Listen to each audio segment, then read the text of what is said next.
I don't think so. You don't Just think from my so? experience. Okay. Why is that? This summer I slept with a former porn star, and I met someone on TikTok too. And it's to Wait, me, hold it's on, a hold on, hold job. on, hold on, hold on. Say that again.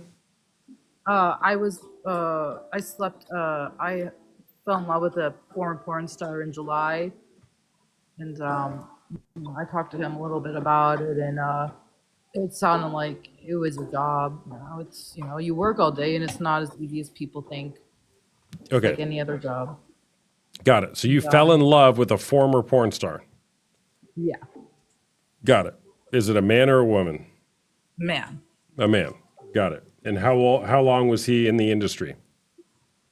I don't know. I mean, his photos are from like 10, 12 years ago. Got it. And when did he And if stop? you like, I don't know, you watch porn, you're not engaging with that person physically. I could see people see how it is cheating. How do you think people might see it as cheating? Someone, so they're addicted to porn and they spend a lot of hours on that instead of with their significant other, or they develop feelings with people they've seen in the porn, or if something happens with a porn star and someone else. But Might see it if as it's let's say cheating. with a porn star, someone, so they're Right. like you can have intimate relations with anyone anywhere. Are you still in the relationship with him? Yeah, no, he ghosted me, so unfortunately, no. Got it. He ghosted you and you're not in a relationship with him anymore. Okay. No, we never got in a relationship, unfortunately. Okay. But you fell in love with him? Oh, I was just looking at Snapchat right before this. So yeah, no, I'm still in love with him, but I have someone Wait. else now. All right, hold on. Have you ever like met him in real life? Oh yeah, we hung out a few times at his place. Oh, got it. He was a Did good guy. He's definitely one of the nicest guys, the best guys I've ever met. does he still actively do porn? Oh no, no, no. He Got it. travels for work doing I don't know what something technology or electronics. Okay. All right. So you don't think porn is cheating? No, but that's just from my experience. Yeah. Yeah, that's fine. Because Uh, I've been with a man who cheated on someone else, so I know that people do cheat, and he wasn't a porn star, she wasn't a porn star or anything related to porn. got it. So, all right. So what expectation do you have when you're in relationships? Not much. Like attention, communication. I have pretty low standards. Really, no standards. As long as the guy's good looking, gives me attention when he can. You have no standards? I mean, he has to be physically attractive, and I have to feel connection to him. But besides that, not really. No, not any What? All right. standards. So he has to be physically attractive. What if he's dumb as bricks, but he's physically attractive? Oh, he can be dumb. Sure. Got it. He has to be attractive, so and good hygiene. Attractive and good hygiene. That's it. Yeah, not much But else. if And but a if there's connection. if there's not much going on upstairs, you're like, meh, whatever. I mean, none of them. I mean, when they play video games, there's nothing really going on up there, and I put up with It it. depends what video game. Fortnite requires a lot of thinking. A lot of thinking. Oh, You ever play okay. Fortnite? Oh, I can't play video games for the Rabbi life of Aviva me. Shira Funke. How's it going? All right, so no, very little standards. Maybe just some physical, some looks. That's all you want. And a connection, and attention when they can. Got it. Their Okay, convenience. at their convenience. Okay. All right. So so you really, do you care that they're monogamous? I thought I did until my second ex, and that changed stuff. The way I see relationships and cheating. Your second ex, what? He cheated on his baby mama to be with me, so I don't support cheating at all, but I I don't know. It happened. I fell in love with him, and Wait, so I he cheated on his baby mama to be with you? yeah. Did you know there I was a baby didn't. mama? Oh yeah, I knew. Well, like probably like within the first few days. I didn't like it, but then I got used to it. It's complicated. It's not And that I didn't. I mean, complicated. It's not that complicated. Don't overthink it. we're not together, and so I mean that's good. So Got it. Can I ask you how old you are? yeah, I'm 32 and a half. 32 and a half. We're still doing the half thing in our 30s, huh? Apparently, maybe I'm, because I'm thir- getting older, so I'm just I'm keeping track of it 32 more. and three quarters. Yeah.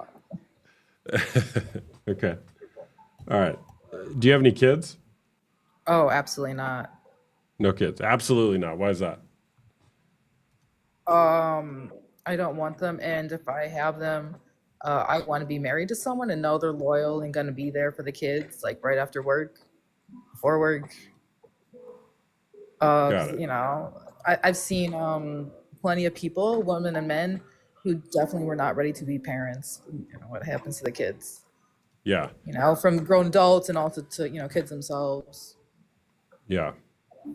Do you think you're ready to be a parent? Oh, absolutely not. Absolutely not. Okay. Oh no, I take care of men, so can't take care of kids right now. You take care of men? Yeah. What does that mean?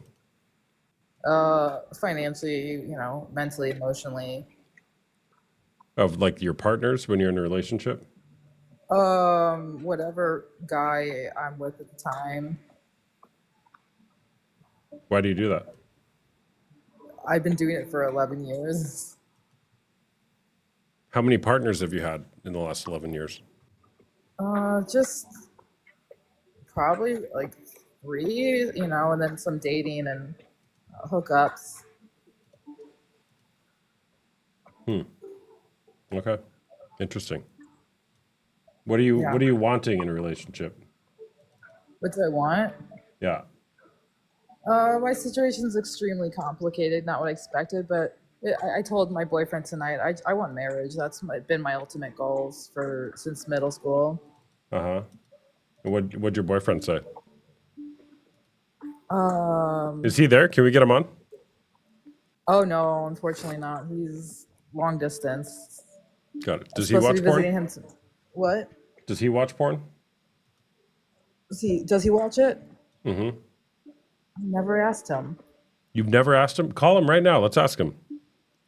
I can't, unfortunately. I don't think he would be into it, but I don't know if I'd want to know. So you talked about like a threesome, and I don't trust men because women, I guess they can't be into other men, but men can be into other women. I was talking to my friend's mom about it today. It's like that double standard. Got it. So you want a threesome or your boyfriend wants a threesome? I did with his friends, and he's like, well, then he's like, oh, I have to have a threesome, and I mean, I'm okay with it. It's like a one-time thing. I know guys like it, I guess.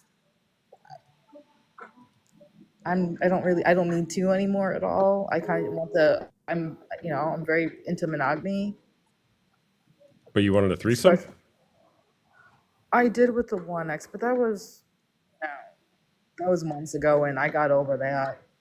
And once I'm really in love with someone, I do not like to share them at all. Like I do not want them talking to other women except ideally except their family, Except ideally what? except like family members that Oh, are got it. women. That's okay, but otherwise, like I don't like it. Got it. Like even my friend who I like, his friends, I'm attracted to him. I don't want him talking to other women. Because I just don't know what other women are gonna think of them or what if he's gonna catch feelings for someone else. Got it. Yeah. Interesting. Yeah. Yeah. Sounds like you're, well, maybe a little unclear about what you want, is what I'm hearing.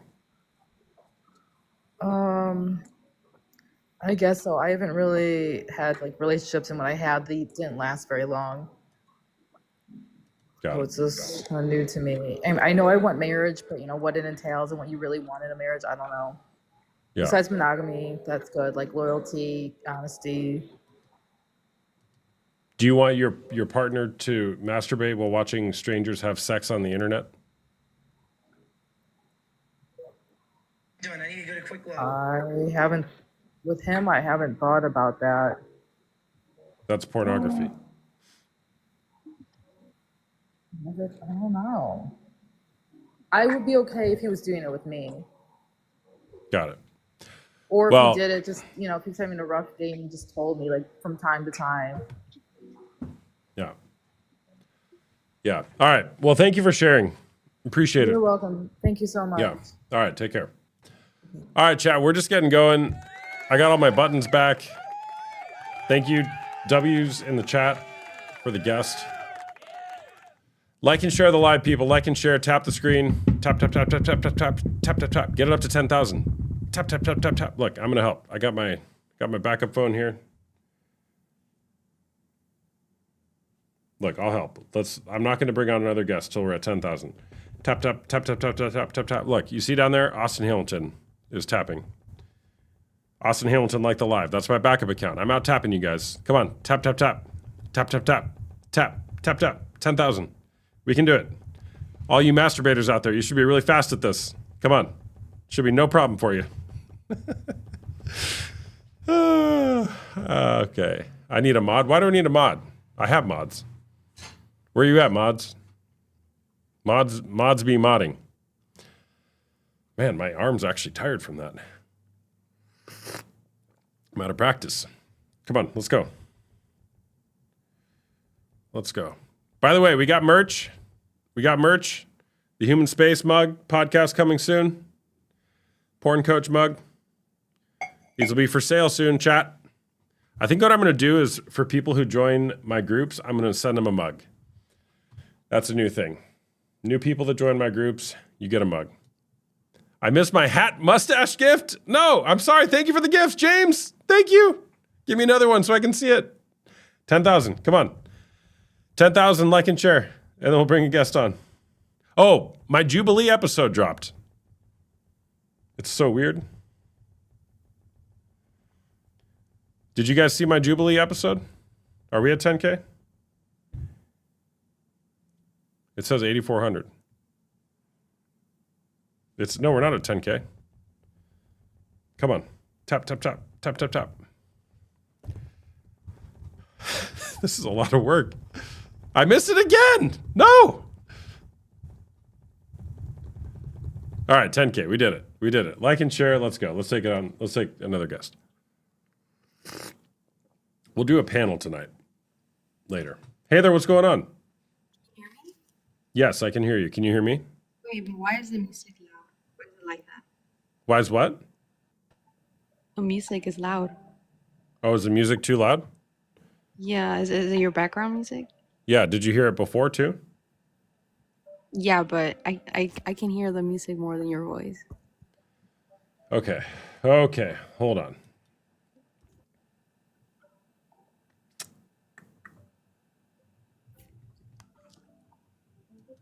Yeah.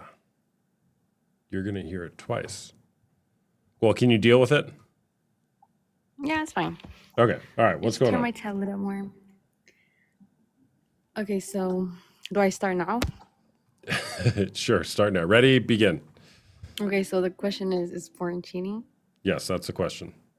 Okay, I think there is a lot of opinions, but to me it is, and it's not at the same time.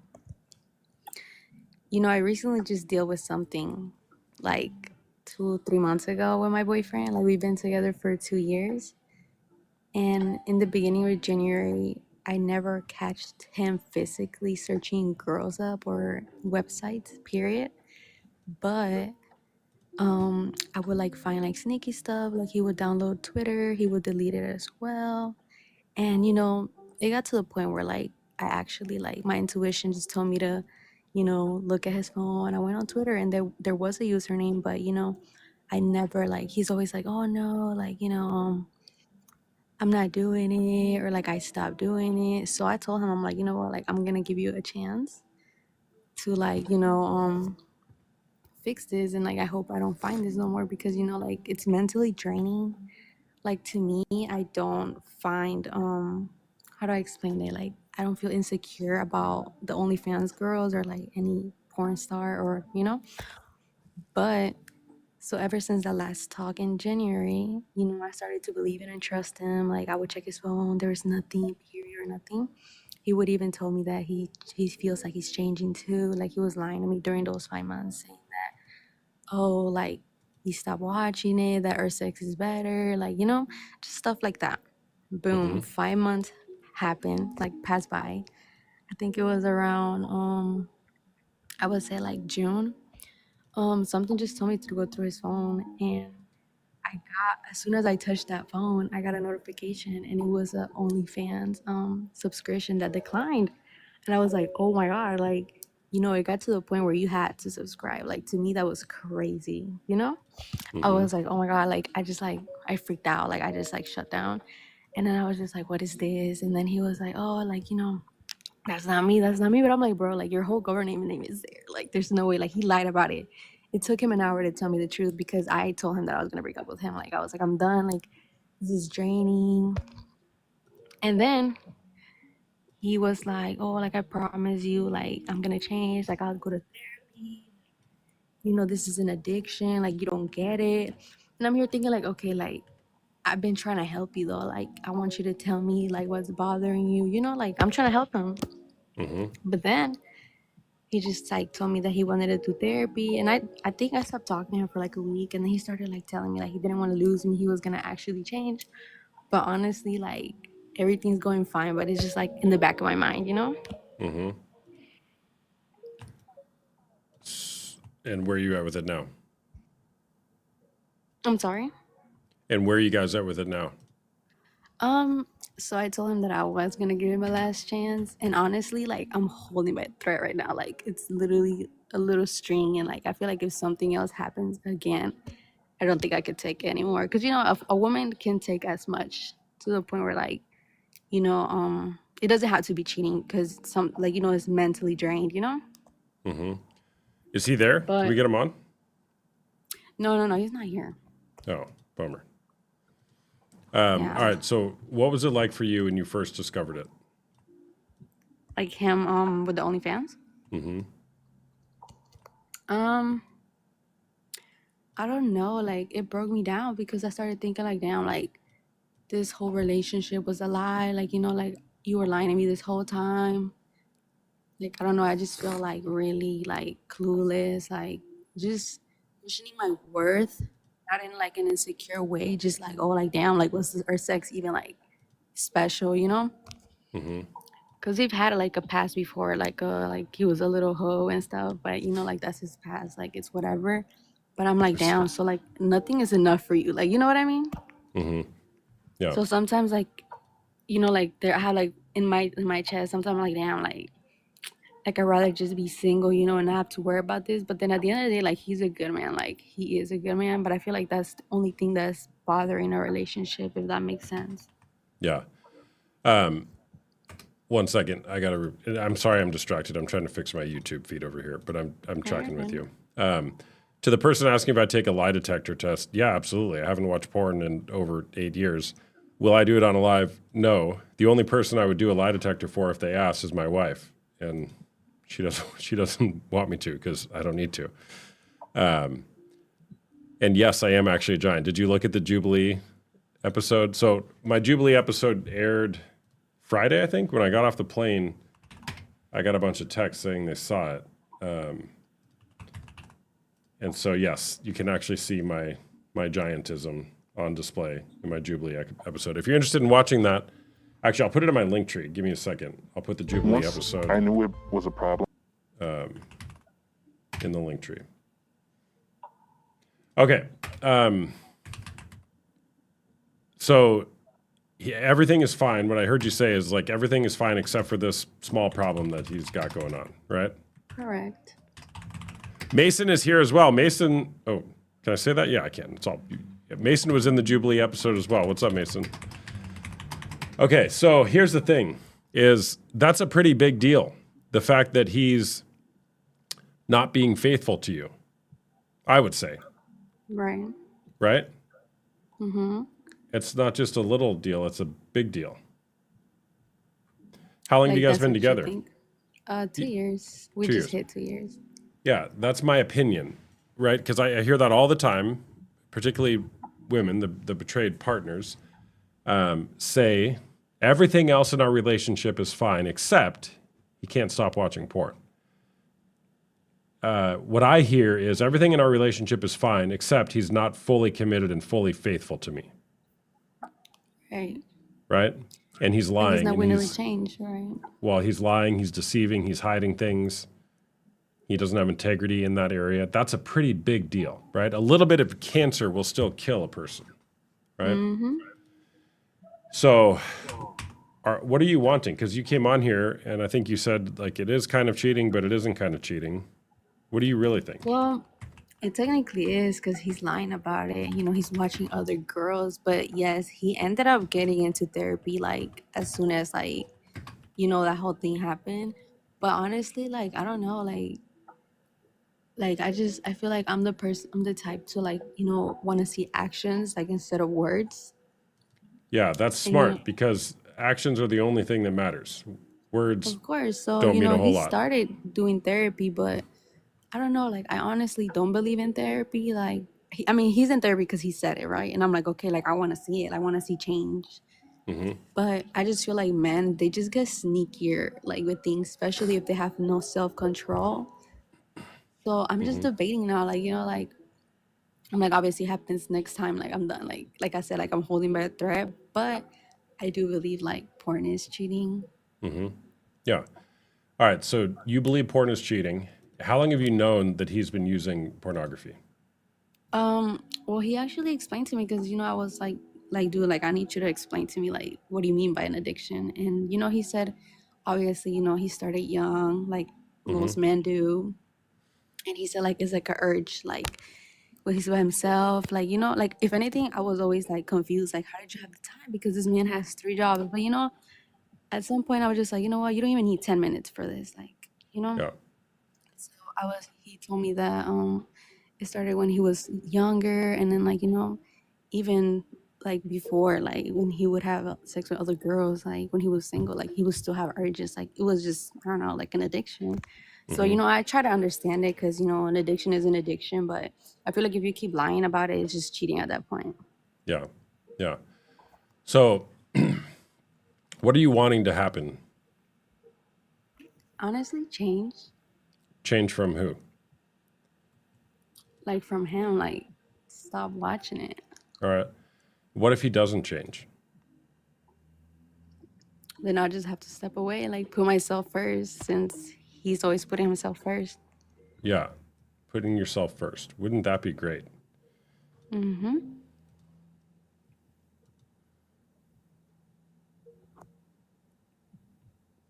What would be different for you if you put yourself first? What do you mean, like different?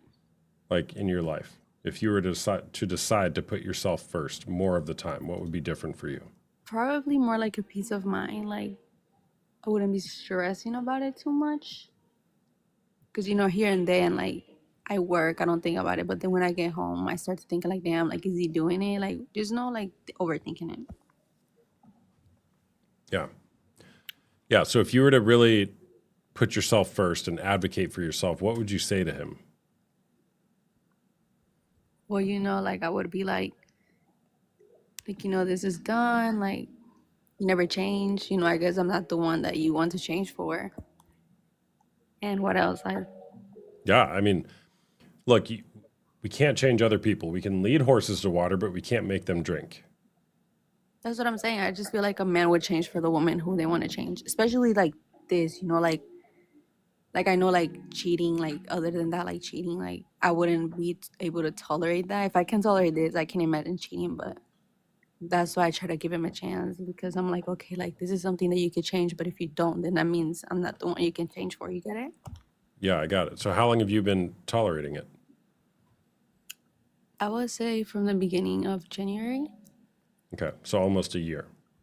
Basically, yeah, because those 5 months, I thought he was actually changing up until I caught him actually subscribing, like paying for like to watch Yeah. girls. Yeah, and that when you saw that, that was something was different about that, right? Oh yeah, for sure. I feel like it hit me more just because you actually went your way to go pay, you know?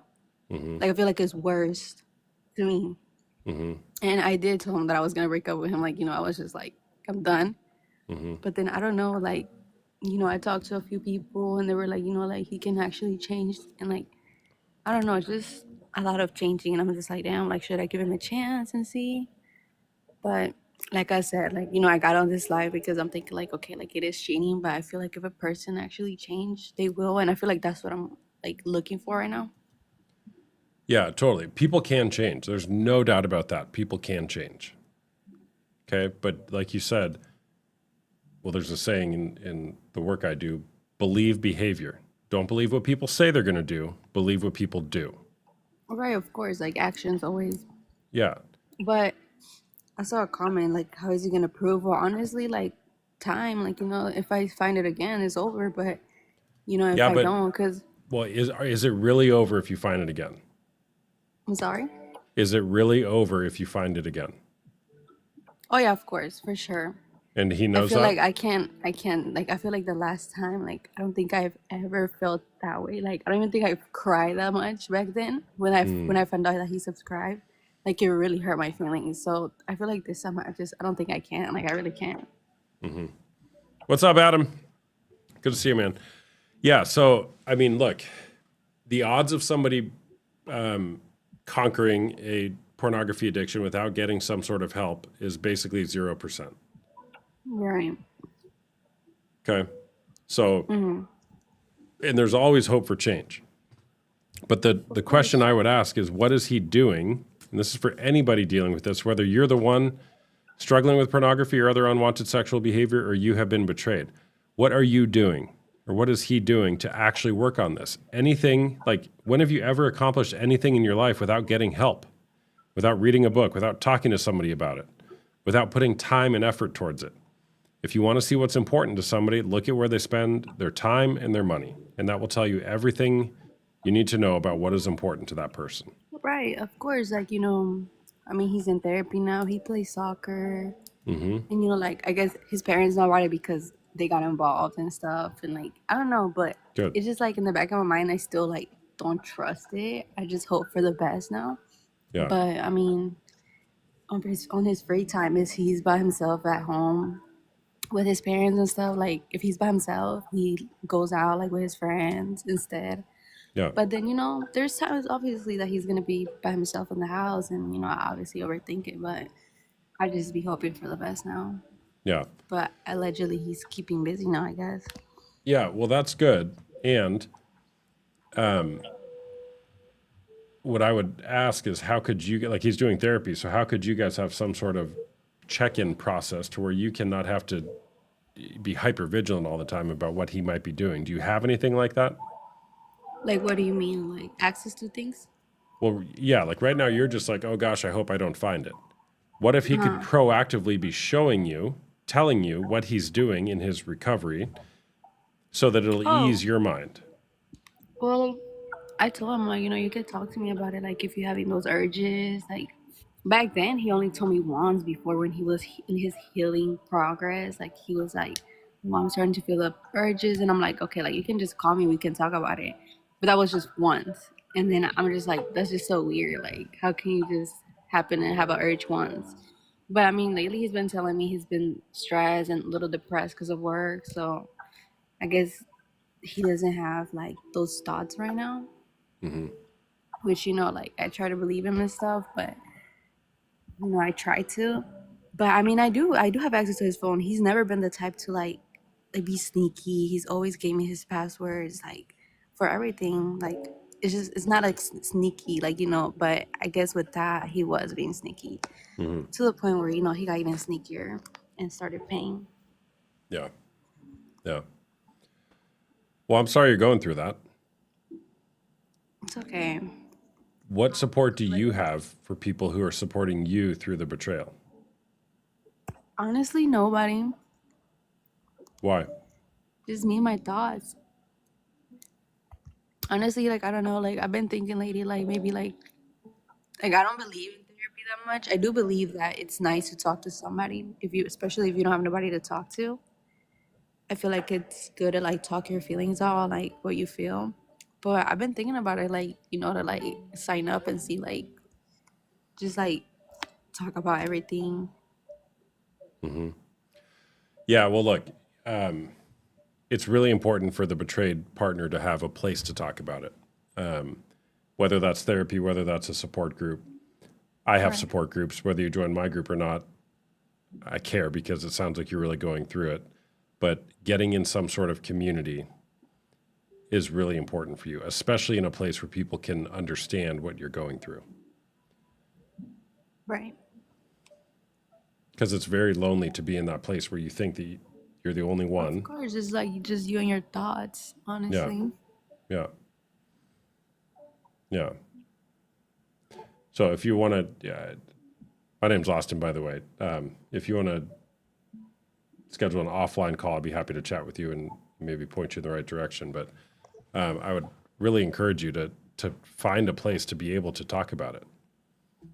Of course, I feel like I will follow you and, like, look out for it. Yeah. Yeah. Well, thank you for sharing. Let's get him on here sometime too. Of course. Thank you. Yeah. All right. Take care. You too. Bye-bye. W's in the chat for the guests. By the way, my name is Austin Hamilton, also known as the Porn Coach, repping this tonight. I do one-on-one coaching as well as group coaching, both for men dealing with porn or sex addiction and other unwanted sexual behavior, as well as for women dealing with partner betrayal trauma, the trauma that a partner experiences after a betrayal. I have groups that meet on either Tuesday nights or Wednesday afternoons. There's the mustache. Thanks, James. Tuesday nights or Wednesday afternoons. The groups do cost money. The information is linked in the link in my bio. And I'd love to chat with you. You start with a discovery call. It's a $1 call for 30 minutes. We'll talk about your situation and then see if a group might be a fit for you. I put the Jubilee link on my link tree, by the way, for those of you who are interested. Ruby wants a hoodie. Yeah, I'm going to put it back soon, Ruby. This week. I'll get the merch back up. Somebody said something interesting. Ruby, good to see you.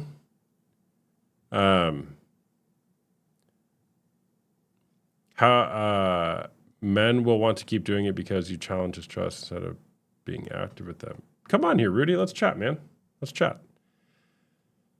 These lives have been my professional help. Does that count?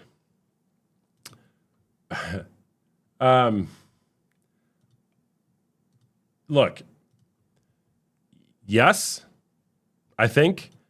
I mean, honestly, it's been the most humbling experience of my life to do these lives and have people tell me that just by watching my TikTok lives, their lives have been changed.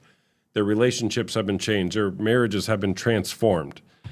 And I love that. I am so humbled to hear that. And honestly, it's because what we do here on the live is actually talk about what's going on inside people's hearts. And it's such a connecting experience. So I think there's absolutely something that can be gained in your own journey. And I know that you're not being literal about that, Megan, or whatever your name is. Maybe you are. I don't know.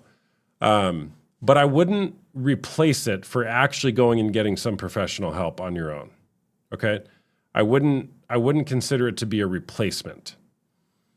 Okay?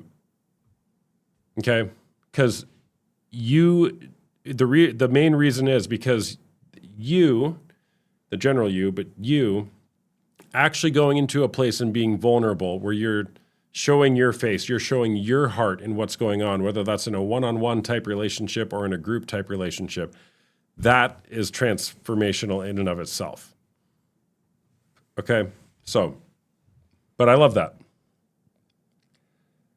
How does the offline call work? I might do that rather than come up on here. Good question, Caleb. So it's a Zoom call. It's a 30-minute call. The intention of the discovery call is just to talk about your situation, what you're going through. I'll ask you a bunch of questions, really just be curious about you and your story, what you're going through. And whether that's all we do is have a 30-minute call, whether I recommend one of my groups or my coaching, maybe I recommend something else. Maybe I recommend a book. But it's designed just to be a place where you can talk about what's going on for you in a totally confidential environment. So the lives are not intended to be that, but they do often become that.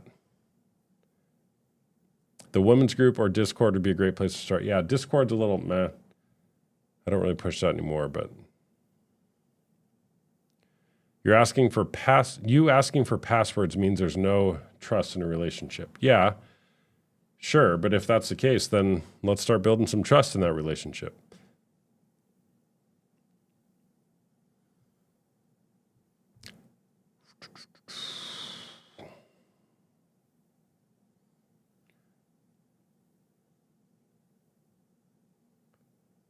I've been on 3 dates with a girl and she asked for my location. I'll share it, but it feels weird.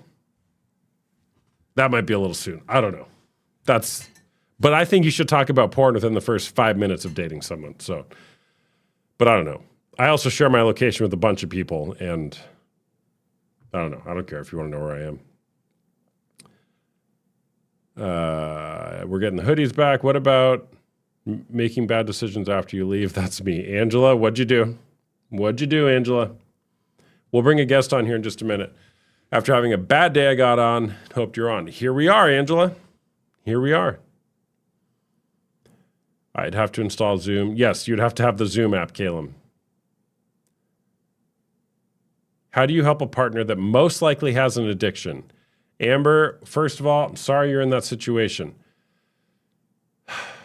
Does the person want to be helped? That's the first question. If they don't want to be helped, you're probably not going to be able to do a whole lot besides lead them to water. You can lead a horse to water, but you can't make him drink. So if they truly are wanting and needing help, okay, great, let's get you some help. But you can't do the work for them. The question I would ask you, and I know nothing about you, but the question I would ask you is, why are you tolerating this, and what are you really wanting to say? Where might you be muting what you're actually wanting to say? Because if you're asking that question, you probably love the person. And it might be the most loving thing you could do to have a really difficult conversation. It might be the most loving it might be the most loving thing you could do to have a really difficult conversation. So if he wants to stop, Amber, here's the question I ask. How many people, who else in his life knows that you're struggling with this, that he is struggling with this? 9 times out of 10, the answer is nobody. And here's the problem with that. Shame festers in the darkness. Shame festers in the darkness, but it can't stand being spoken to the light. So when you speak the shame to the light, it loses its power. So in order to break free from a pornography addiction, you got to speak it to the light. How do you do that? Well, get him on here. Let's talk right now. We'll have this solved in 5 minutes. Just kidding. Doesn't work that way. But I'm not kidding if you actually want to bring him on. Look, he got here in secret. He's going to stay there in secret. The opposite of addiction is not sobriety, it's connection with other people. He's got to be connected with other people. Find a therapist, find a support group, find a coach. I'd be happy to chat with him. Links in my bio. For an ex-porn addict, how can he reassure his betrayed partner so she trusts him again? What steps? Good question. How can an ex-porn addict reassure his betrayed partner? Well, one, I would want to know, what do you mean by ex-porn addict? What do you mean by ex-porn addict? How long was the person watching porn, and what did they do to gain freedom over it? If they just white-knuckled it, meaning they just all of a sudden stopped one day, okay, can that happen? Sure, but is it sustainable? Probably not. And has true healing actually occurred? Or is it what in the AA community you might call a dry drunk? Maybe you don't drink anymore, but you're still an alcoholic. But how do you reassure? Well, things like putting an accountability app on your phone, which means you can see everything the person is doing as an act of trying to show I am being trustworthy, right? One way that I would show somebody that is wanting to prove to their partner that they're not doing it anymore is, what books have you read? Have you read books about pornography addiction, about recovery, about relationships, right? What tools are you putting in your tool belt to work on it? There's many different things. Diving into your, oh, help cakes, I'm so happy for you. Diving into your own history and pain. Has the addict dove into what caused them to get there in the first place? That's the number one thing that both people need to figure out. The addict, the porn user, has got to figure out, where did this start? Why did this start? And why did I do this for so long? And the partner needs to know that, or else we'll say she is going to have a really hard time believing it if she can't make it make sense.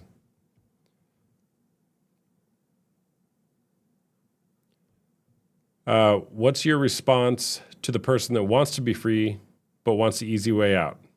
What's my response? Good luck. Shortcuts never work. I would say they don't actually want to be free, Krista. If somebody says, yeah, I want to be free, but I want the easy way out, that's like saying, I want to be in the NBA. Give me the easy path. I'm 6'7", 6'7". There's no easy path. I didn't make it. Didn't even try. Right? I mean, how long does it take to get 10 years of experience? I went to a medical school graduation one year. My wife used to work at a medical school in the admissions department. And I thought this phrase was so profound. It's so simple, but so profound that the guy graduating said that one of the most impactful things he learned going through medical school was that it takes 10 years of experience to gain 10 years of experience. It takes 10 years of experience to gain 10 years of experience. You cannot gain 10 years of experience in 5 years. You can't gain 10 years of experience in 8 years or 2 years or 9.5 years. It takes 10 years of experience to gain 10 years of experience. There's no shortcutting it. And I think the true orientation to healing through sexual betrayal is saying it's humility, essentially. That's going to be my next tattoo. I got courage on this hand. I'm going to get humility on this hand. Today at church, you talked about humility. I've thought about getting humility tattooed on my hand. I'm going to do it. It's having a humble approach to saying, I don't have all the answers. I want to continue doing better, as cliche as that phrase is. I want to continue doing better and moving in the right direction. And that's what love requires of us. Love requires us to continue saying, where did I mess up and how can I go again and do better? For both parties, by the way. Caleb got Zoom. Good job. All right, let's bring James on. James, what's up, bro?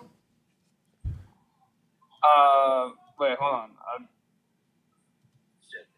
think I could. Hello? Yeah, can you hear me? Yeah, but I can only. Yeah, now I see why she says that she can only hear the music. Yeah, I can only hear the music. You can only hear the music? Yeah, not you. You're speaking like a little low. So she wasn't lying when she said that. Oh, that she can only hear the music. Yeah, I didn't think she was lying. I just was hoping she could deal with it. All right, hold on a second. Help me make this work. I got you. Don't worry. Do you hear the music now? I still hear it. You still hear? Okay.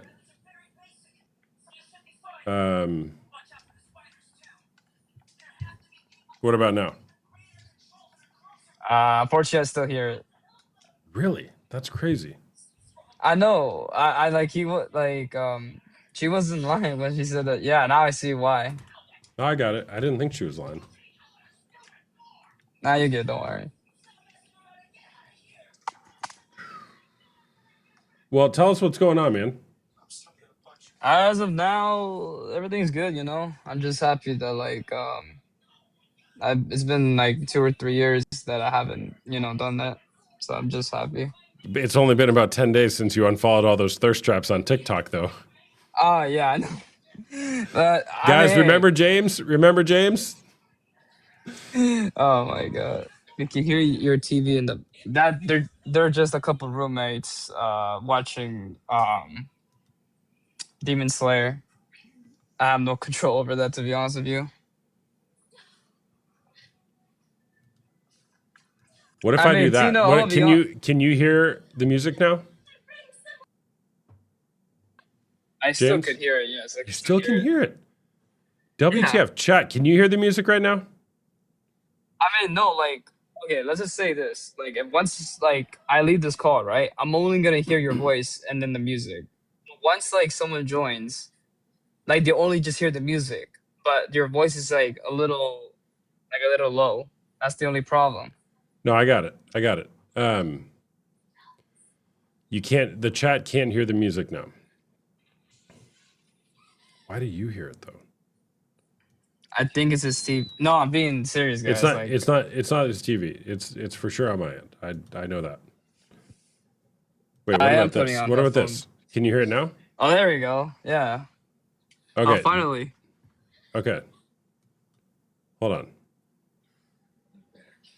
Now we got to get the music back for the chat. Yeah. You gotta.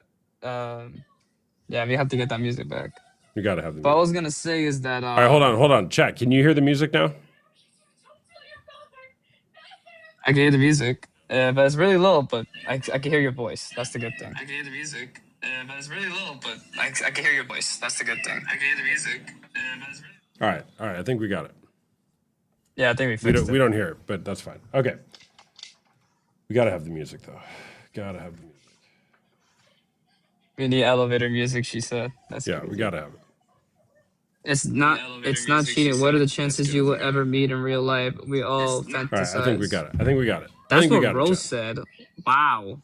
Okay. Okay. All right, James, are you married still? Yeah. Obviously. Yes. Does your Yeah. partner know you're watching all those thirst traps? I'm gonna be honest. She trusts me a lot. She didn't check like my following or anything. I mean, I don't either. So I don't really like check on anything like that.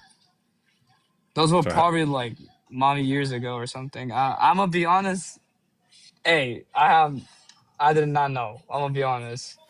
It's because I'm mostly busy. James, that's such a bad answer. I mean, what do you want me to do? What'd you do? That's my most- You tripped and fell and followed 800 thirst traps?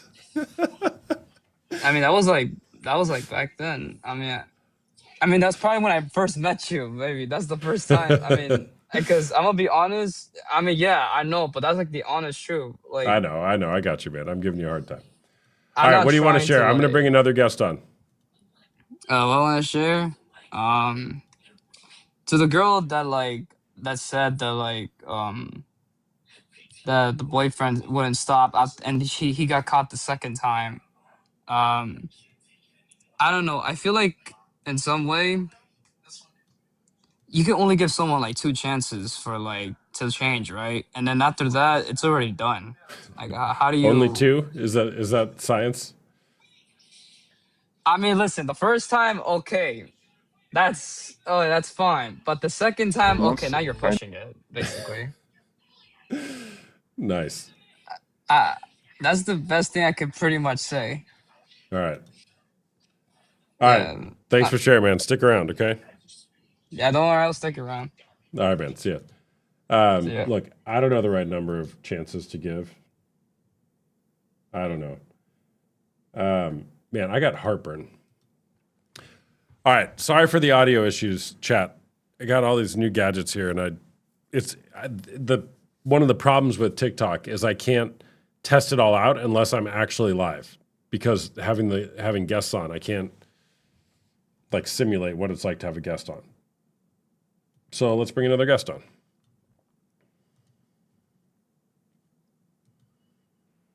Hey there, what's going on?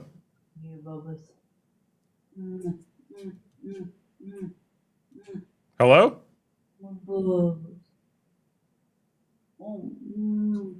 Hello? Are you there?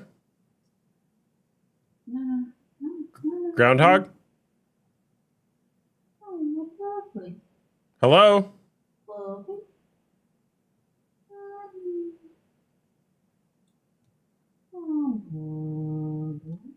Okay, that's snores I can deal with, but that was either someone. Never mind. Oh. So hey, this was actually my biggest nightmare. That was either someone putting a 3-year-old to bed or someone trying to make a 3-year-old. I don't know. Oh, man. Okay. All right, next guest. Hey there, what's going on? Hello. Hello. Hello. Hello. Hello.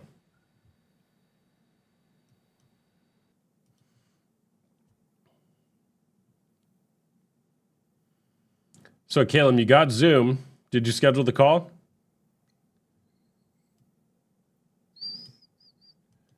Hey there, what's going on?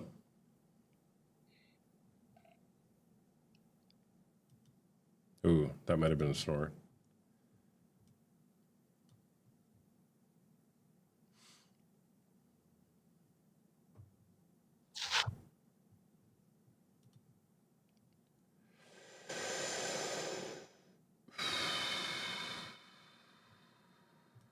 What all these people? They're like accidental guests. Hey there, what's going on?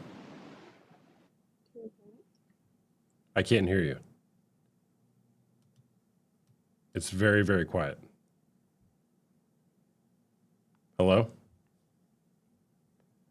Hello. That was an accident, so sorry. Well, happens all the time. James, I'm going to bring you back on. Let me know that if it's. Can you hear me, James? Okay. Yeah, I can hear you. Yeah. All right. Yeah, it's not me. All right. What's up? All right. That is really weird. I'm gonna be honest. That is really weird. That's all right. It happens. All right. I'm kicking you off now. All right. Hey there. What's going on? Oh, she's not there. He's not there. Whatever it is. Just a pizza guy who loves to drink and chat.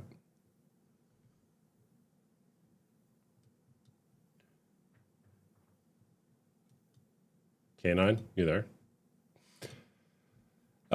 What is my perspective on it? My perspective is that if you're in a committed monogamous relationship with another person and you've said something like, I love you, only you, mind, body, and soul till death do us part.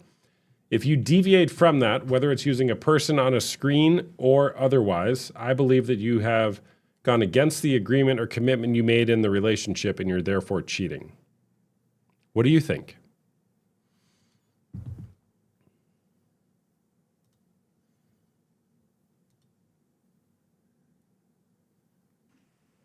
Hey there, what's going on? Yo, Yo, is porn cheating? 100%. I'm just telling you, brother. Like, I was in a committed relationship, and at first I was like, it's not in my head. And then after doing it, bro, I felt like this guilt, and I was like, yeah, this is definitely something I shouldn't be doing.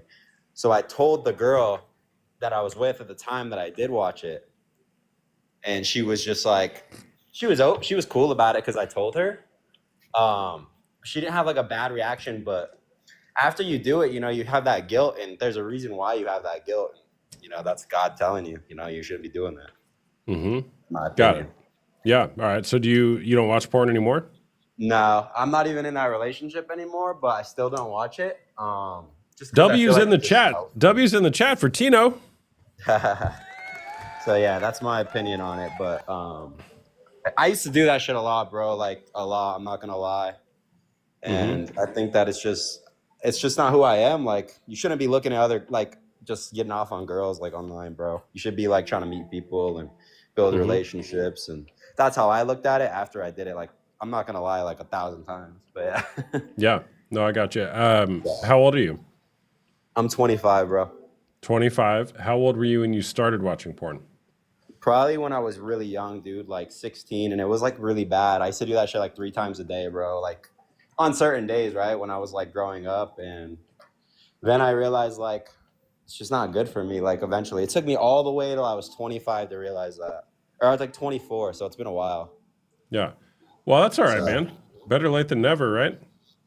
yeah, bro. Honestly, getting in a relationship though, and then you do it, that kind of teaches you everything. Because I've never been in like a real long relationship, and that's when I learned. Yeah. Yeah.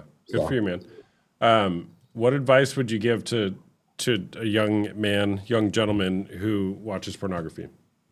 I would say think about how the girl you're with feels if you're in a relationship at the time. Think about how she feels and how that would make her react to it. Because at the end of the day, you are looking at somebody else that's not the person you're committed to, especially if you're like saying the things that you mentioned, like I love you or whatever the case is. You know, if you are a single guy though and you're doing it, I would say that maybe you're just a little lost. Like when it comes to like your beliefs, I think you could just be a little lost, and to really, really think about what you're doing. Because every time you do that, you're wasting a lot of your energy. You're And single now? Yeah, I'm not in the same relationship anymore, unfortunately. It's pretty recent, Yeah. but Got it. you know, I Sorry to hear still that, man. follow that. It's okay. Yeah. All right. For those of you in the chat, whether you're a man or a woman, a betrayer or a betrayee, look, there's people out there who come to terms with the fact that it's not normal to masturbate while watching strangers have sex, and then they actually do something about it. Like this guy, like Tino. Well done, Tino. Hey, thanks, brother. Yeah. All right, man. Thanks for sharing. Yep, take care, bro. All right. All right, little comedic relief. We'll bring on Help Cakes. Hello, Help Cakes. How you doing? Hey, good. Is your wife there? Yeah, hold on 1 second. Okay. Hello? Oh, hey. Guess what? What happened? I got Help Cakes a pair of mittens. Oh, that's great. Yeah, and you can't do anything anymore. Oh, because the mitten stopped it? Is that the cure? It's working. It's working. Good. So happy for you. Yeah, you can't even get on the computer. Mm-hmm. Yeah, you can't hit those keys when you got mittens on, right? Exactly. Mm-hmm. Got it. All right, thanks Yeah. for sharing, Help Cakes wife. You know. Okay. Okay, we'll see you next time. Dude, this guy, Help Cakes, you've got to be one of my most loyal followers. And you're here for a reason, man. I know you are. Help Cakes. You wouldn't come on here every night if you weren't listening for some reason. I'll keep talking to you, man. I'm drinking water like I'm working out. Well, thank you. I do drink a lot of water. I live in the desert. It's hard to stay hydrated. You're offended, Angela. Hey there, what's going on? Hi, how are you? I'm good. How are you? Good. So listen, Hold on. I can barely hear you. can you hear me now? Not really. It sounds like your AirPods are under the couch. We heard Help Cakes just fine. Hear me better now? No.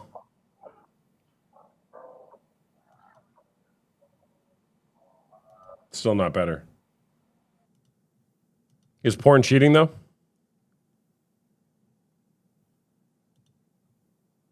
I'm putting my ear up to my microphone as I'll be able to hear her.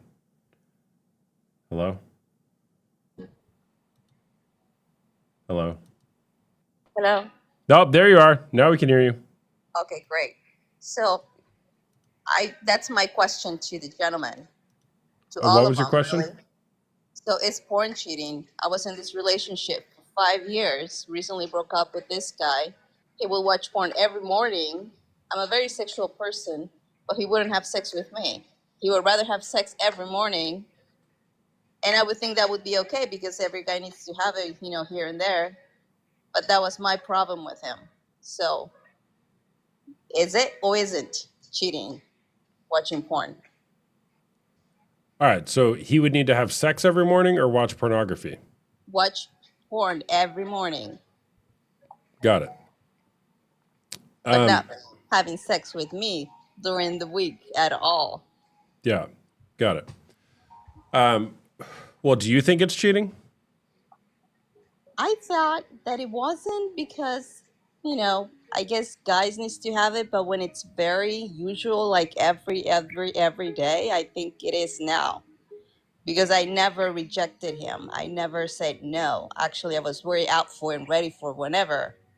So I don't understand why the necessity when you're living with that person in a commitment relationship, but yet they still do it. Yeah. So why they still do it when you're there, ready to go, and then they're just, not there for you, but yet they do it every morning and neglecting you. So is it cheating or not? I mean, I ended up the relationship for the same reason, because the lack of sex. But he would have her every morning. So I thought it was something that he needed to do to get through his day. But then again, I was conflicted with that. Yeah. So is it or not? Well, what did it feel like I felt for you? neglected because I never say no to him. In fact, I was always pursuing him to have sex whenever. Me before getting to work, me after work, me during the day. So it was never really an issue with me. So, but why the necessity of him having it every morning? I don't get it. Like, is it right? Is it guy need that? Guys need that? When your girlfriend lives with you and you're there and you don't reject them? So I don't get it. Yeah. Yeah. Well, the whole is it cheating thing. I mean, what was your expectation or your agreement in the relationship when it came to sex? He knew 100% that I was not okay with it. Okay. And he did it anyways. He still did it anyways. Yeah. So would you say that that is cheating? I think so. I mean, it hurts. So if it hurts, I think it's, mentally, it's messing with your head, because is it not attracting? I mean, he's not attractive, which I did. I confronted him. I said, are you still attracted to me? He says, yes, I am. So then why still do it? I don't get it. And why stay in a relationship like that when they say they're still attracted to you, but yet they still do it on the side when you're still there? So I think at this point it might be cheating, because it's hurting you mentally, physically. You feel like you're neglected. So I mean, how guys can go about their days doing that? Is that Yeah. necessity? Is it a necessity for a guy to do it because nature? I don't get it. I don't know. I can't. I don't understand it. Yeah. Well, I don't know of any cases where anybody died because they didn't masturbate while watching porn. So I don't think it's nature to masturbate while watching strangers have sex. Yeah, How long were you in that relationship? 5 years. And how long was that going on for? It was pretty much. I think he hid it from me for a long time until the last couple of years. I figured it out. But he was doing it behind my back, until I actually confronted him and said, "Hey, what's going on here?" So he promised he wasn't going to do it, and he always got defensive when I asked him about it. So so it was just, for the last couple of years it's been like that. And yeah, so I finally said, yeah, well, okay, I guess it's enough, because if I'm here, I'm not neglecting you, I'm not rejecting you, why are you still doing it? But yet you still want me to be around. So I don't get it. That's what I'm like, what, why? Yeah. Yeah, that's confusing. Like, I don't, like, it's like, is something wrong with him? I don't know. Well, what was his pornography use like before he met you? Do you know? No, I didn't. There's a lot of things that I know about him. No. Why is that?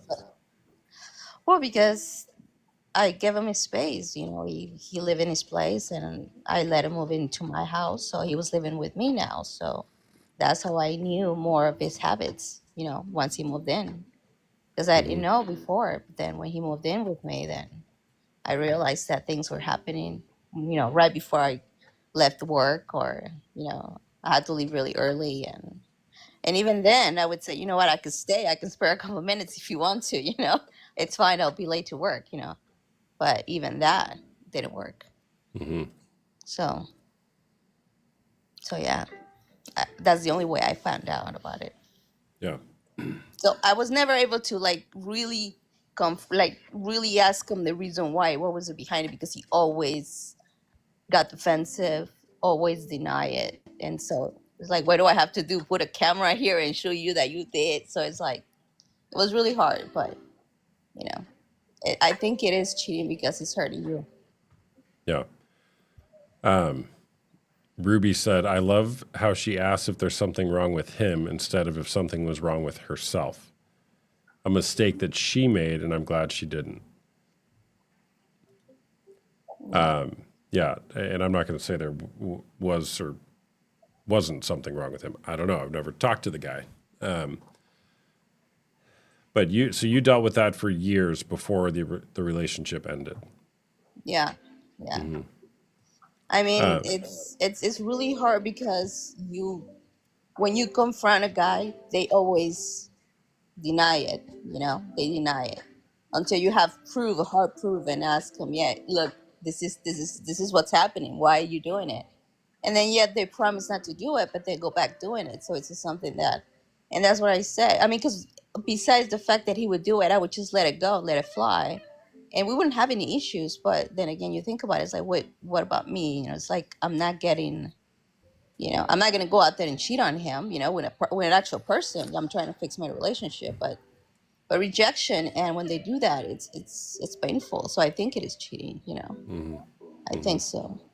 But in his eyes, it was never cheating. That's the problem. That in a guy's eyes, it was never cheating because I don't know. That's like, I don't get it. Why guys think it's not cheating? Well, not in general, but some guys do think it's not cheating. Yeah. They think it's a necessity that they have to do. Yeah. But then let's say, okay, it's a necessity. Okay, let's stick with that. But well, then take care of your girlfriend or your wife. If you were going to be watching porn, then okay, well, still take care of your woman, but still take care of that part. But yet they don't do that. Mm-hmm. They neglect that part. And that's what happened to me. Yeah. I could have been fine if he was going to watch porn, but then later on take care of me. It's fine as long as you. Why would that have been fine? Because at least that was my idea that men needed that, needed to that part of that, that necessity of doing it. I was thinking that could have been the issue, that maybe a man needs to do it, but then take care of you. I don't know. That was my confusion. Like, is it or isn't? But then you said it's not. Nobody has died of not doing it. Oh, I didn't say that. I said I don't know of anybody who's died. Maybe there are people out there. I don't know. So that was the confusion. Probably not though. Yeah. Yeah. So it's like, how do you? I don't think there's a way to get through, man, that it is actually cheating because it's hurting your partner, mentally. You're neglecting it. It's fantasizing about another person that is not her or you. Yeah. Somebody else wanted to come on here to chat. What's up, Callie? Hey, not much. Oh, sorry. Adam has you on his phone, so it was echoing. Oh, okay, no problem. But I just wanted to say, I do feel like, so I Hey, feel keep like talking. a lot of I need to go women get water. think that they have to accept porn use or porn use because they think that all men do it, and they think that because all men do it, they just have to deal with it. And I feel like that's kind of what I'm getting from what you're saying, that like you have to deal with it because men are just going to do it. I do think pretty much all men struggle with it. I do think that's true. But I think you can expect a man to at least take you seriously when you say that it hurts you, and take accountability and try to change and grow and actually and not just like say, I know it hurts you, but I'm not going to care and I'm just going to keep doing it and keep hurting you. Like there are men that will take you seriously and actually care about the fact that it hurts you. Unfortunately, they may hurt you first before they realize that, but at some point they'll get it. I don't know. I think a lot of women think that they just have to continually be like, after they've explained over and over to men that it's hurting them and the man's not changing or not caring, they think they just have to put up with that. And I want you to know that there are men that will listen and care even after you've explained it, if that makes sense. No, it makes total sense. Yeah. It's hard to realize it, but it does make sense. Yeah. There are men, all men do, I think, struggle with it. I think that's something that is true, but that doesn't mean that you just have to tolerate them doing it and just have to put up with them not respecting your boundaries and not getting help and not trying to grow from it, you know? I think we women we're in the same level of thinking, you know. But what the men think about this whole issue? How do they think? You know, Let's what's bring the input? some guys on here too. I'm gonna bring a couple guys on the panel. Well, there's one. Anthony, what's up? Hold on, give me 1 second. All right. Any other dudes out there want to come on? We got room for one more. Put it in the chat if you want to come on.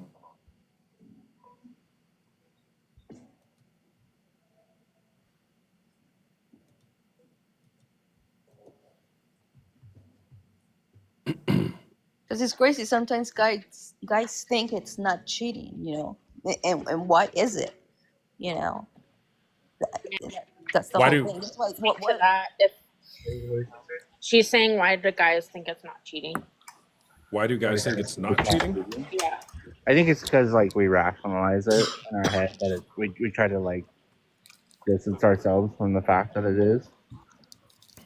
Well, look, I've been reading this new book called The Sex Talk You Never Had, or You Wish You Had. I don't know what it's called. It's pretty good though.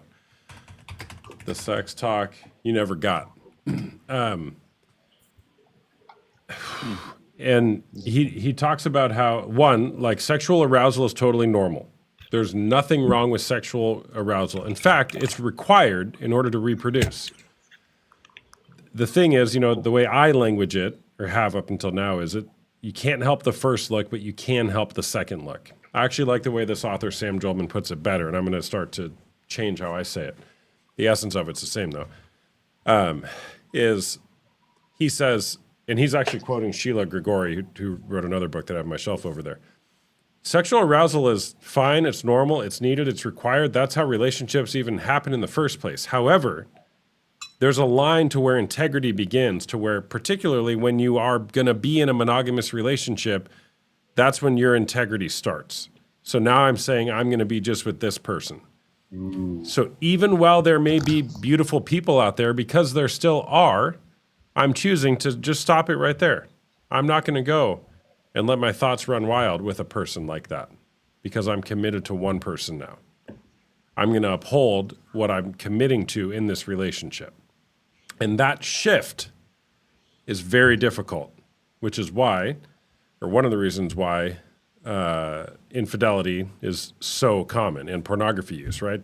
Because our culture ingrains us in this do whatever you want sexual ethic. But the invitation is, well, what is the sexual ethic that you want to live into, and how can you do that? Anyways, Anthony, what's up, man? What's up? What's going on? What do you think? All right. In my opinion, yeah, I'm not gonna lie. I think it is. You think what? I think it's cheating. You think it's cheating? Okay. Why is that? Well, it's just like, I mean, for me personally, why would my like partner like feel the need to watch another, let's say like man or like in her like point of view, like me watching a girl like doing that to a whole another girl, like whatever, like I don't know if I'd be comfortable with that. I don't know if she'd be comfortable with that, but I mean I used to date a girl and she wasn't, and I understand and I totally agree because it's like it's a whole another woman I'm looking at. So it's like, is that really like, is that really right to do if you're in a whole relationship? Like, no. Got it. So do you watch porn? I haven't, and I actually been keeping track because I'm not gonna lie, I I used to do it all the time. I'm gonna be completely honest with you, but it's been about 10 months now. That's really good. Good for you, man. W's in the chat. W's in the chat for Anthony. Let's go. Yeah, it got to a point and it was very unhealthy, and I was just like, nah, I can't be doing this anymore, Yeah. How old are you? I'm 18. Oh my gosh, 18 years old and he's stopped and hasn't been doing it for 10 months? Bro. Good for you, man. Yeah, at first it was difficult, but then like the longer you go without it, it's just like you don't even need it anymore. Dude. Good for you, man. I love that for you. Yeah. Yeah. How did you manage to do that? Well, first I just, because like, I mean, I just try to stop myself from like looking things up, and at a point I literally deleted all of like Google, like any source to get to that for like 3 weeks straight, and like it was hard because like obviously like I had to obviously look things up when I was in school and stuff, but at the same time it wasn't really because like I had a laptop, so I just like went 3 weeks without it, and then I decided to download everything back, but at the same time I didn't like have the feeling of like, oh, let me go look this up and just do whatever. Can't really say that. And then just from there on, like, haven't done it. So. Good for you. So if watching porn does really stop you from being attracted to your partner, that's the question too. Is it possible that you stop getting attracted to your partner? The more you watch, the less you get attracted to them. Is there a possibility that happens? In my experience, it kind of did happen. I'm gonna be completely honest. Yeah, I would say it like from what I've never watched porn, but from what I know about it, it can happen. Maybe not in every case, but it can happen. But it's because their brains are unhealthy and their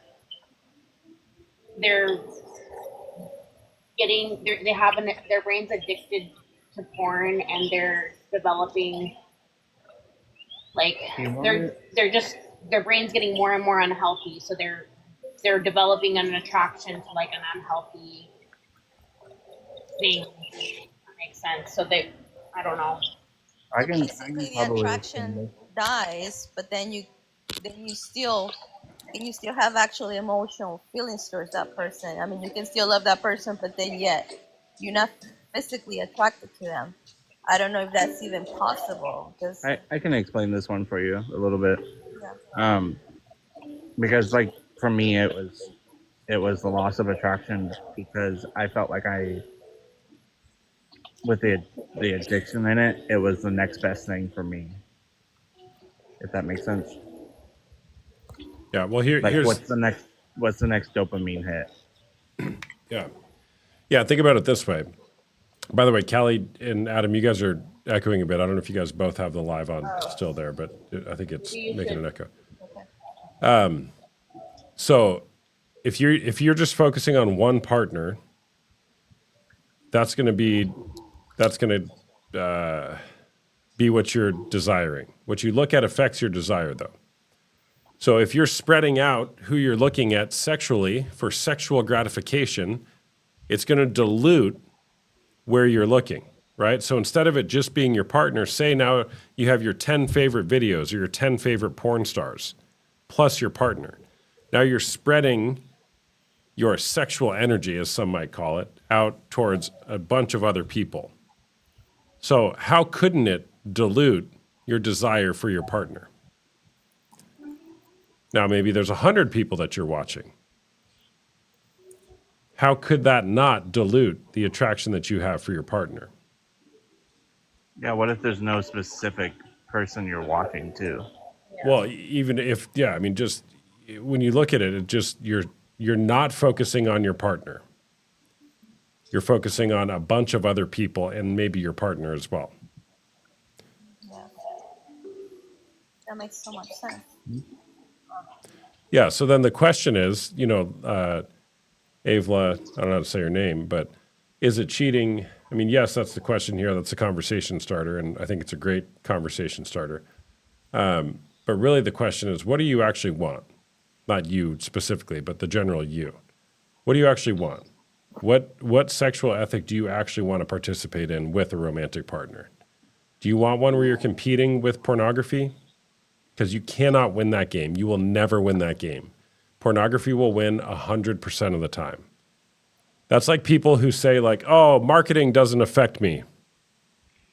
Yeah, right. Marketing owns all of us, unless we just shut it off. Glad you said that. Yeah. And by the way, I've been guilty of saying that. Like, oh, marketing doesn't affect me. And then next thing you know, I'm buying a new iPhone. Right? It's like, I just can't help myself. They got me.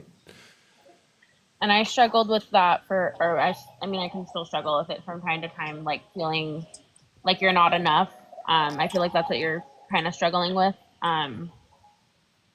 But I think what we're trying to help you understand is it's not a you problem. It's because of the porn. It's not a you problem as to why they're less attracted to you. If that's the case, like it doesn't have to do with you. It has to do with that their brain is hooked on porn. And actually, in our relationship, like Adam said, he did actually get less attracted to me because of porn use, which was very hard for me to come to terms with when I first discovered that, because I found it in ChatGPT logs and things, and it was really hard to come to terms with. But anyway, I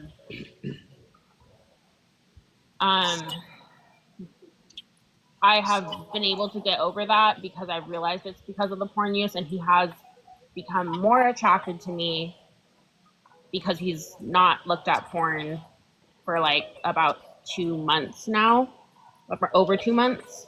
So when you're not looking at porn, it increases your attraction to your partner, if that makes sense. Well, I'm super happy that you were able to get to that point and he was able to listen to you, because on my part, I don't think he ever even came to terms that he was addicted to that and that it was affecting our relationship. I could never get through him explaining that point, that it was hurtful, because he kept denying it on and on and on. So Yeah. I'm glad that he was able to understand you, Yeah. because most men think that, no, it's okay, as long as I'm here and not cheating out there with someone, physically, they're still doing it, but watching it, it's okay, Yeah. Yeah, a lot of men will try to justify it that way, but I would say if they're meeting you with defensiveness and they're not taking accountability and they're not trying to change, that's not something that you need to put up with. Like, it's way different if they're actually meeting you with accountability and empathy and wanting to make real change. That's someone that you can work with and work towards healing. But if they're not meeting you with that, then you don't need to subject yourself to that. So, yeah. All right. Thanks for sharing. I'm going to kick you guys all off and bring some new guests on. All right, have a good All right. night. All right. See you. All right. So look, I feel like I just want to. I feel like we've been hearing from a lot of women, which is totally fine. We do this every night. I don't want to make it sound like this is all. Well, okay. What I want to say is there's a reason why people look at pornography, and that deserves to be explored with curiosity. For any man who's struggling with pornography or sexual addiction, I hope you don't get the message like, oh, there's something wrong with you. There's nothing wrong with you. I will say that. There's nothing wrong with you. Okay, something happened where you were exposed to pornography probably by the age of 13. The average age of exposure is 13 years old. No 13-year-old should be exposed to hardcore sex and pornography. There is something arousing about pornography. There's no question about that. And that is not what children should be exposed to. And there's so much shame instantly paired to the first exposure. And the response is typically like, oh my gosh, this feels so good. And I can't tell anybody about this because this feels so dirty. It's all mixed up in this mixed bag of feelings. So what do you do with that? What do you do with that? Well, if you're in your 20s, 30s, 40s, it doesn't matter how old you are. You got to go back to the origin story of where this started. Where did this start for you? If you want true, lasting freedom and healing, you have to go back to the origin. What's the pain that you're trying to run away from? And what was going on for you and your household when you discovered pornography? Who gave you the sex talk? Did you get a sex talk? Was it just about anatomy? Was it about love? Was it about relationships? Was it a 2-minute talk and it was never revisited again? And then you had to figure out how to do all this stuff on your own? That's what it was for me. Pornography is a teacher. Pornography is a teacher. A very bad teacher, in my opinion, but it is a teacher. And if children aren't taught about their bodies and about sex and relationships, pornography will teach them. And what pornography teaches, well, we'll just say it's not good. Upwards of 88% of porn scenes depict acts of physical aggression or violence. So why do people, men and women, why do they try to do the things that they try to do when having sex? Because they see it in pornography and they think it's normal. They think it's normal.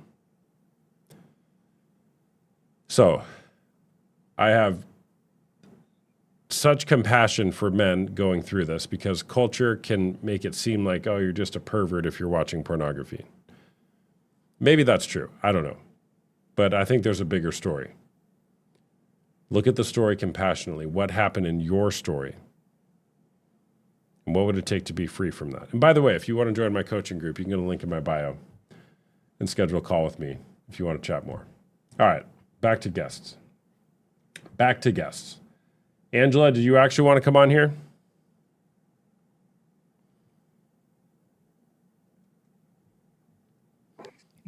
Hey, what's up? Angela, hello? No, I don't know if you can hear me. I did not mean to come on. I can hear you. You did okay. This is what happened every time you've been on here. Is you never mean to come up. No, the first time I really did mean to come on. I Oh, just you told did? you I Okay. had to like get my dog and do everything and get settled and then come on. But I don't Got even it. know how I hit that or why, because I can't find my headphones. So Okay. I wouldn't even try. All right, I'll kick you off then. Okay. All right, bye-bye. Let's bring Ruby on. Hey, what's going on? Not much. How are you? Oh, it's Ruby's husband. Yes, I'm good, man. How you doing? I'm doing pretty good. You haven't been watching porn, have you? Nope. A year and 9 months. Nice, man. Good job. What's going on? Not much. You said you were getting some guys on to talk to that lady, so I sent Oh. the request. Oh, all right. Well, when when I got the request from Ruby, I didn't know it was you. Yeah. It would have been helpful to know. We both watched together, so. Yeah, no, that's fine. That's all right. All right. Well, now you're on here, so now you got to talk. How's your marriage? How's your marriage? Be honest. Better or worse since you stopped watching porn? It's been pretty good. We've had our rough patches, dealing with traumas and setbacks, but it just like nightmares and stuff like that. But doing really good. We talk on a regular basis. The intimacy is back in our relationship, and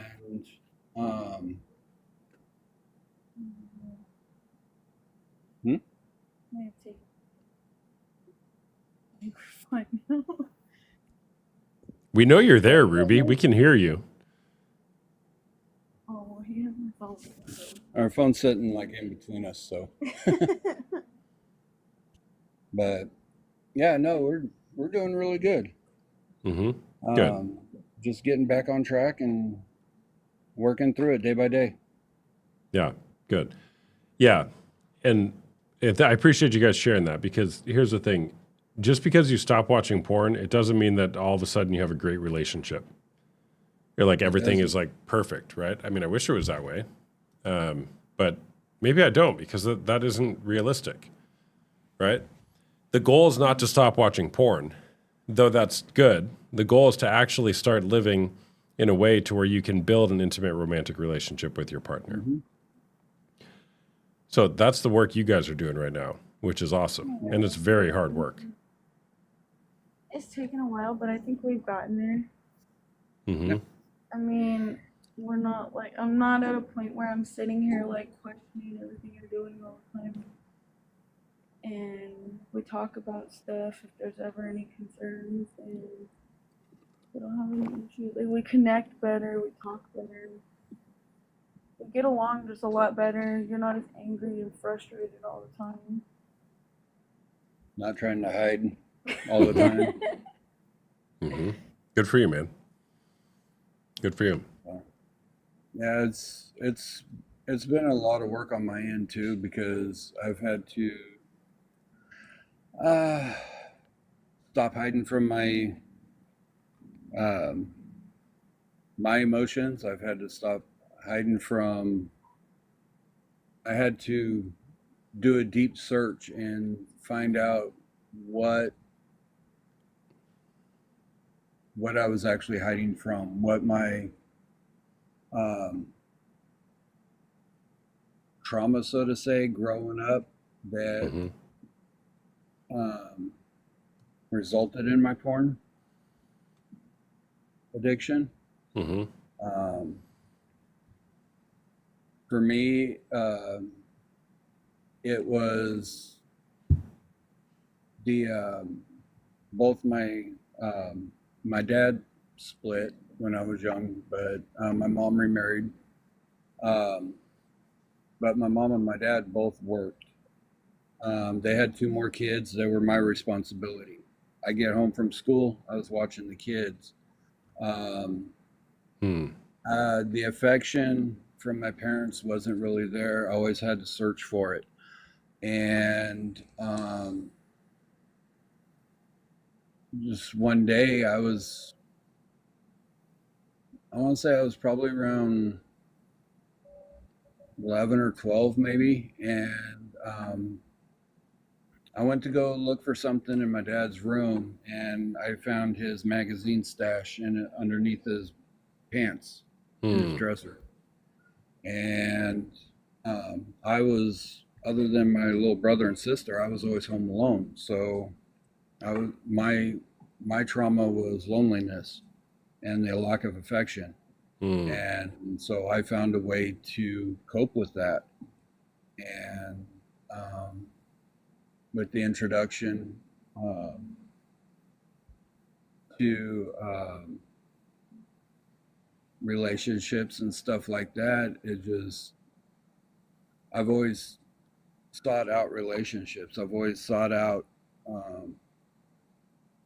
but if things started getting a little rocky, I'd go run to my phone or run to the computers, whatever the case may be. And it's destroyed my relationships. So, luckily she was willing to break my phone, and I remember that. Yeah, broke my phone for 3 months, and I broke it in November. I didn't get it back until like February. Well, look, can we just highlight what you just said? And for any woman out there who, I'm serious, this is gold. For any woman out there who's like, oh, I hope he stops. Like, I keep telling him he wants to stop. Ruby was like, no, F this, dude. And she took his phone and she threw it against the wall and broke it. And he just said he was thankful for that. Yes, it was the best thing that could have happened in our relationship. It was the best thing that could have happened in your relationship, was she could have taken your porn-laced phone and thrown it against the wall and broke it. Yes. That was the most loving thing she could have done. Yeah, because I honestly thought it was going for my head that night. But no, she broke my phone. And Yeah. By the way, I'm not suggesting that you all need to go take your partner's phones and throw it against the wall, right? But it's embodying what I like to call hell no energy. It's like, no, I'm not going to tolerate this. There's more available for us in this relationship, and there's more available for you in your life because I love you so much. I'm going to show you that. Yeah. To be fair, I think I was just pissed off, but it worked out that way. Yeah. But yeah, I'm so grateful for her for just sticking with me. I was at that point where I was like, I wanted to stop, but I didn't know how. I didn't know the steps. I didn't know what to do. And when that happened, I had the ultimatum: I either stop or walk. Mm-hmm. And I had 3 days, roughly about 3 days, where I was just in pure rage. And but after that, it's something clicked inside me, and I'm like, what am I doing? What am I going to lose from this? What am I going to gain from what am I going to lose in my relationship? What am I going to gain in my relationship? What's porn actually doing for me? And when we got when we did replace my phone, as soon as my phone came in the mail, because we insuranced it out, as soon as my phone came in the mail, I handed it to her and I put the Ever Accountable app on it. Mm-hmm. And just as a deterrent, so I'm not tempted to. Mm-hmm. Did she put any of the restrictions on there? No, she left it up to me. But that way, I'm not hiding it from her if I do. But we looked into. I started looking into SA meetings, and honestly, all I got out of it was people to talk to. And a lot of books to read. But we started, we were listening to you and Jordan and Caitlin, and we've been listening to you guys for quite a while now. And it hit me deep, and it's caused me to look deep into myself and see what I'm doing wrong and where I went wrong. So, yeah, I just finished Unwanted. So Good for you, man. How was that for you reading that book? it put a lot into perspective. I was already doing a lot of the work that was in it. Mm-hmm. We've done the Help Her Heal workbooks. Mm-hmm. Bro's got all the books. Yes. It's crazy when you I'm the book- I'm the when you buy all the books and start reading the books and doing what the book says, things get better. They do. They do. Yeah. Wow, that's so weird. And Good job, man. you gotta read them, and you gotta come in with an open mind, and you gotta be willing to accept the hard that comes with those books. Mm-hmm. Help Her Heal was that was a really hard one. Yes. Yes. Yep. That workbook was a hard one. I went through it once. I couldn't fill everything out. But now that I've finished Unwanted, I'm going to go through and start over again. And now that I've got a better mind, hopefully I can get deeper into it, and because I fill out what I needed to, what I could fill out, but I don't feel like I was there yet. Mm-hmm. It's like I had a mental block, and I just couldn't accept. And our Amazon shopping cart is filled with all the other books that he's recommended. Yes, Mhm. my Amazon shopping cart is full. Nice. I love that. Somebody said, what is Help Her Heal about? Help Her Heal. Help Her Heal, Angela, not Help or Heal. Yeah, it's essentially about empathy. But it's an empathy workbook for sex addicts to help their partners heal. Now, just like a woman or a betrayed partner can't make their partner do work, a betrayer can't make their partner heal, but they can help them. There's a lot of exercises in here going through shame, going through kind of taking inventory of your behavior, going through your history, kind of disclosure, going through your feelings. There, and I go over this in my group sometimes. I'll literally take exercises from this book. And literally, it's just like, name your feelings. What are your feelings? What do you think she might need? Look, this is such an easy workbook. What my wife needs to feel safe.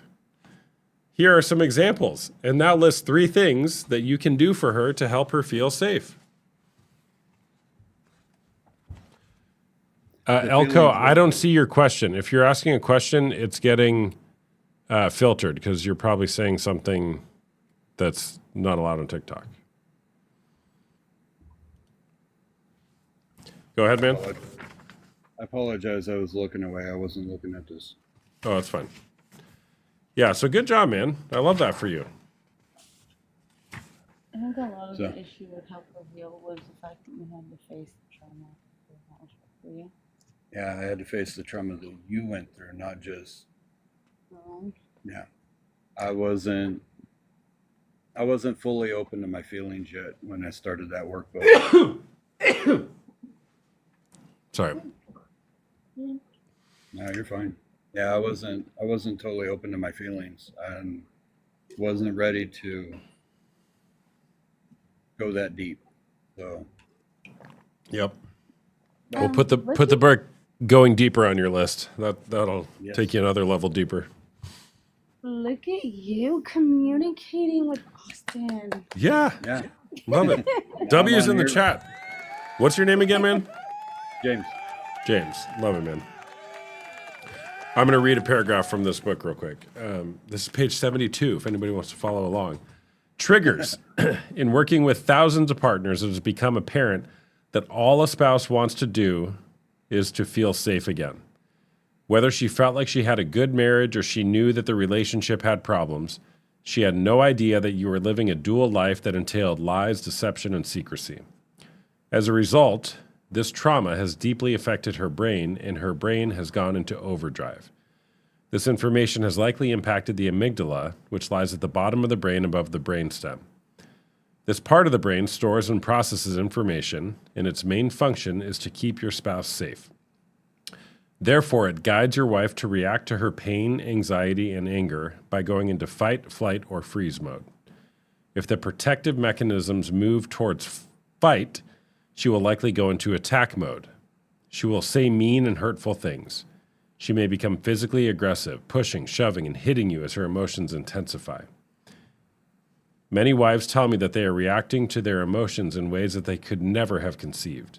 They wonder if they are going crazy because they have never in the past resorted to name-calling or aggressive behavior. It will be important for you to have clear boundaries because it is never acceptable for your wife to physically aggress against you. It is important that you understand what happens when your wife is triggered so that you can empathize with her and spend time using empathy exercises or trigger busters to help ground her so that she can move through the trigger. And then it goes into a bunch of different examples. Fight, flight, or freeze. The other possibilities, she could have a lobotomy and just remove that part of her brain. Consult your physician, though. That's not medical advice. No, it's respond to Black Shadow real it's a good quick. book. I want to respond to Black Shadow real quick, if you hadn't already. As for myself feeling safe. Here, I'm going to bring him on. Okay.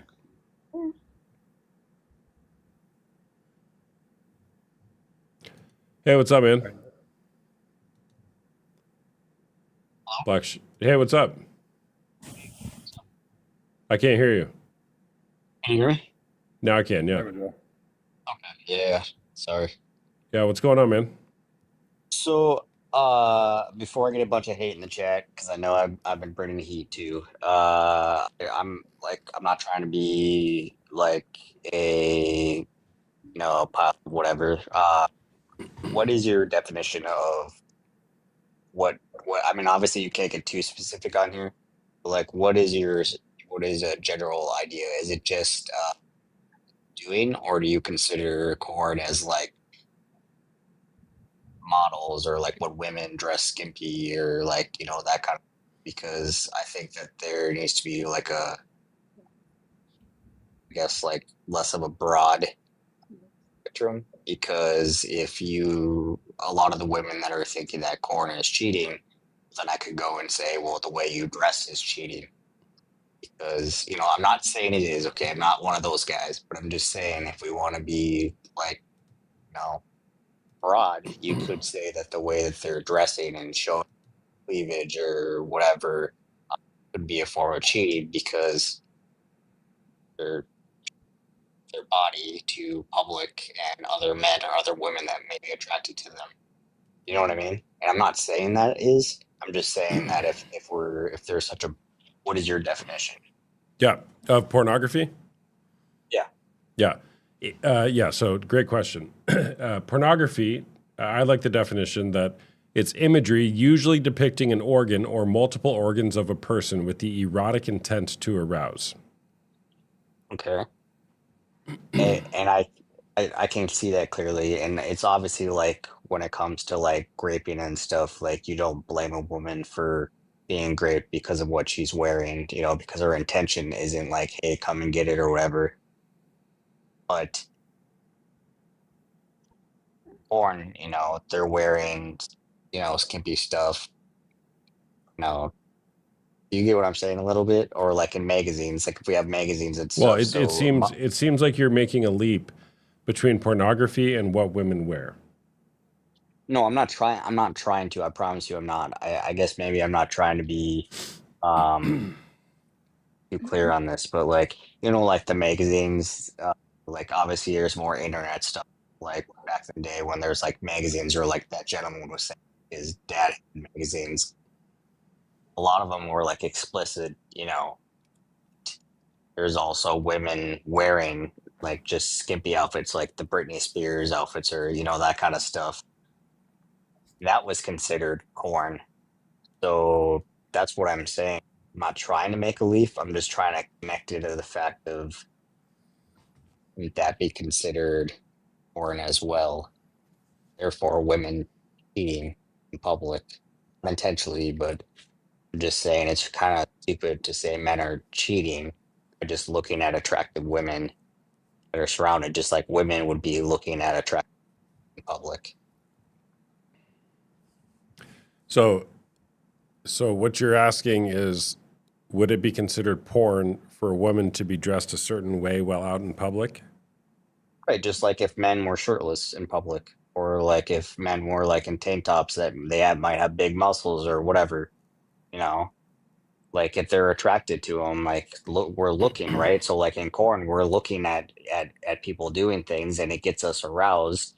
Well, then like women, if they look at men that are shirtless, just like Robert Irwin or whatever, and they're like, "Oh my gosh, she's so sexy," and whatever, like, you know what I mean?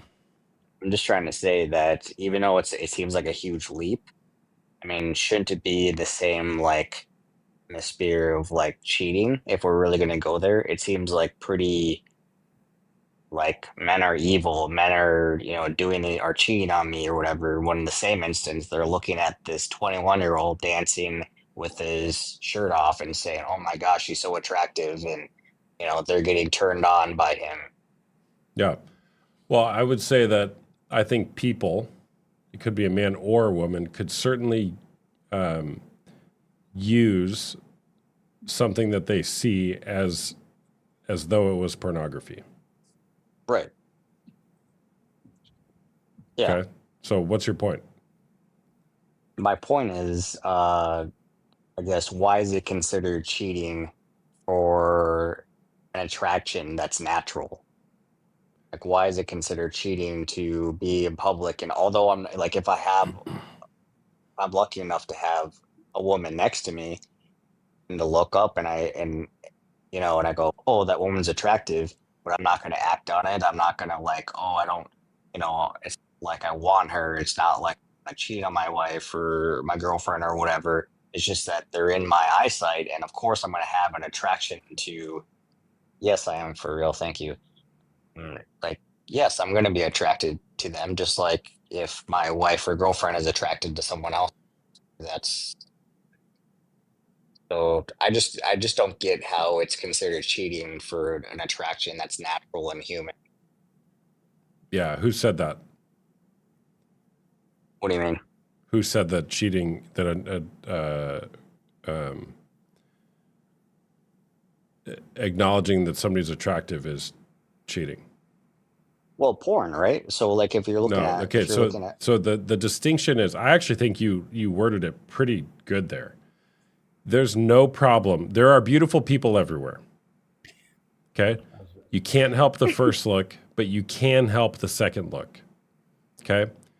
So, or just to put it really simply, say you're at the mall with your wife and you're holding hands, walking down, you know, shopping, and you look up and you see an attractive woman and a beautiful woman, or she looks up and sees a beautiful man. What would be the best response to have? I mean, I wouldn't say anything. Okay, sure. That's one, right? What would be the worst response you could have? Like, holy crap, she's super hot, you know, like something like that. I can think of something Well, worse. that's You Look could at the start. rack You on could. that one. Look at the boobs, the butt on that one. Well, no, you could just start masturbating right there. Yeah, that too. Okay. yeah, I mean that's Okay. disturbing, but yeah. Right. So again, you can't help the first look. You can't help that you see an attractive person, a beautiful person, but you can help what happens once that thought goes into your brain, and that's the point. Okay. Right. I can understand. I can understand that. And you know, I'm not trying to be for the people in the chat. I'm not trying to be disrespectful or trying to really like be like, "Oh, I'm taking this leap and saying all this and that or whatever." But it's literally I'm just trying to get your definition of it because when Yeah. it comes to corn, right? You're in your privacy of your home. I get it. You know, you have the intentions to whip it out or whatever. And the only thing I have to say is I don't think it's cheating because you're in your own, you know, you're doing your own thing, you know, you're taking care of your business, you know, it'd be really disrespectful to think that your wife or your girlfriend's going to do it every time, you know, you need, you know, relieving or whatever. So you know, instead of asking and asking and asking and nagging them and whatever and ruining a relationship because of that, you know, it's only natural for a man to relieve himself. You know, it's unhealthy not to. Okay. All right. So, are you in a relationship? I am, yes. How old are you? 22. Okay. Is your partner there? No, no, they're back home. Okay. Um. So you guys are long distance? Right now because of like medical stuff. Right now, I just had surgery, so I'm far away. Got it. Okay. So, if say you were aroused and you had the urge to masturbate, could you do it without looking at porn? I mean, yeah. Okay. Well, what do you think would be more honorable towards your partner? Would it be to masturbate while watching strangers have sex, or to not masturbate while watching strangers have sex? Well, I'm gonna be honest. So, a lot of times when I do it, it's because it's kind of like, man, I just don't want to be, you know, feeling this way right now, but I kind of just want to get it over with. And so, like, when I watch it, it helps relieve it faster, obviously, than imagery. Mm-hmm. And So, so, a so lot of you're using times, pornography and masturbation as an emotional release valve.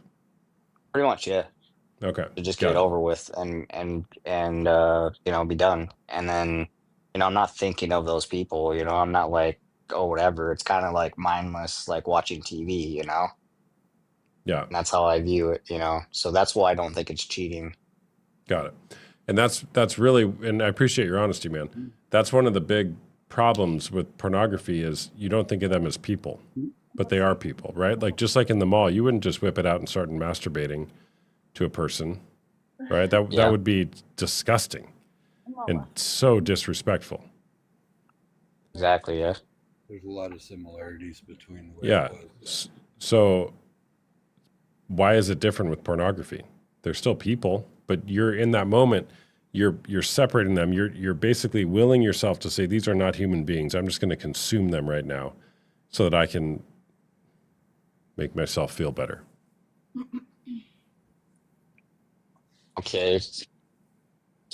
I can get that. However, it's the same as like movies No, or it's not. like TV. No, it's not. Like we don't sit there and go, "Wow, you know, Liam Hemsworth is a person right now. He's in this movie." You know, Movies like are we entertainment. separate. Movies are So is entertainment. porn. No, it's So is not. porn, though. No, it's not. No, it's not. I can prove it to you. Because in pornography, people actually get, I don't know where the button is. In pornography, people actually get, but in movies, when there's a sex scene, people don't actually get. It's entertainment. Pornography is real people doing real things that has lasting consequences.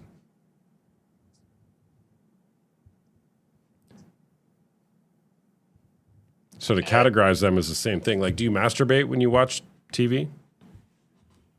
There's a sex scene, maybe. So you're using it as pornography. I mean, possibly if it's a sexy scene, maybe. Sorry, I'm not trying to get you cooked. That's all right. So again, what would be the most honorable orientation to have with your partner when it comes to your relationship? To put your focus and energy and attention on her, or when you feel the need to go put your eyes and your energy on other people? Well, obviously, if she was here and you know, if she was, you know, wanting to, you know, Okay, why is that obvious?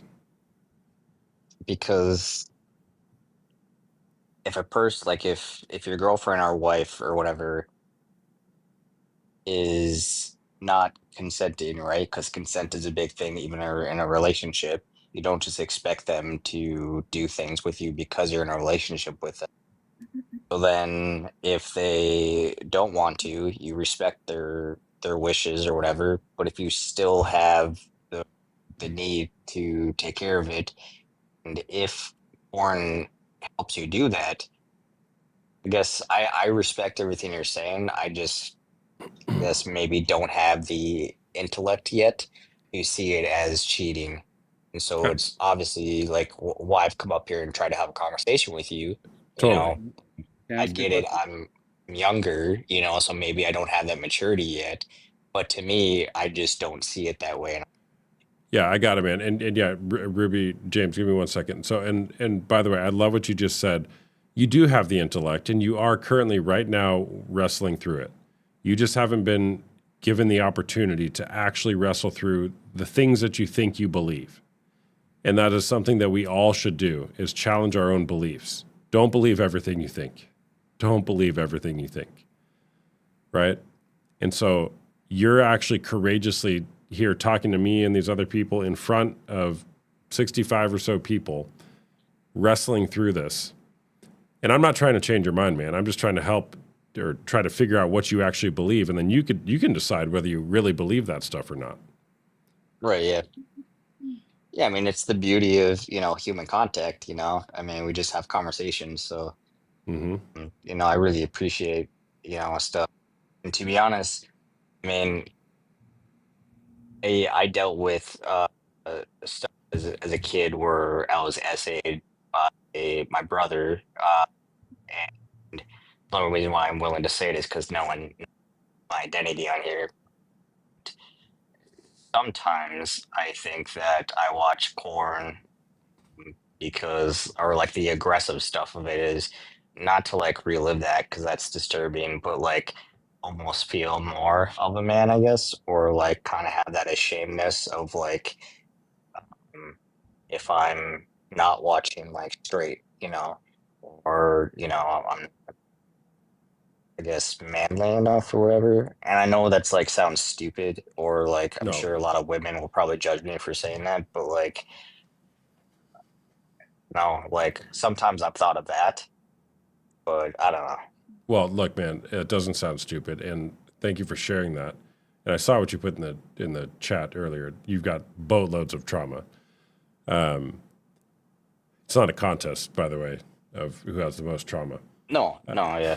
No, I'm not saying that. I'm just like all trauma is valid. I would bet that there's a connection between what you just described happening when you were a kid and your pornography use. And like I say, you know, pornography in many cases is we're trying to just medicate the pain that's going on, that's unresolved inside of our hearts. I'm just going to retract my question. James, did you want to say something, man? This has kind of gone a different route. I was going to retract my question. Okay. Thank you for being so formal about it.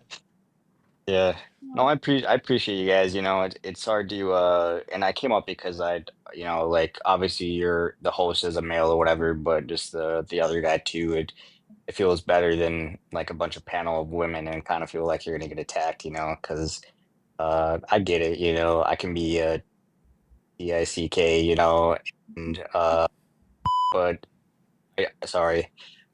It's okay. I don't know sometimes what I'm allowed to say on TikTok.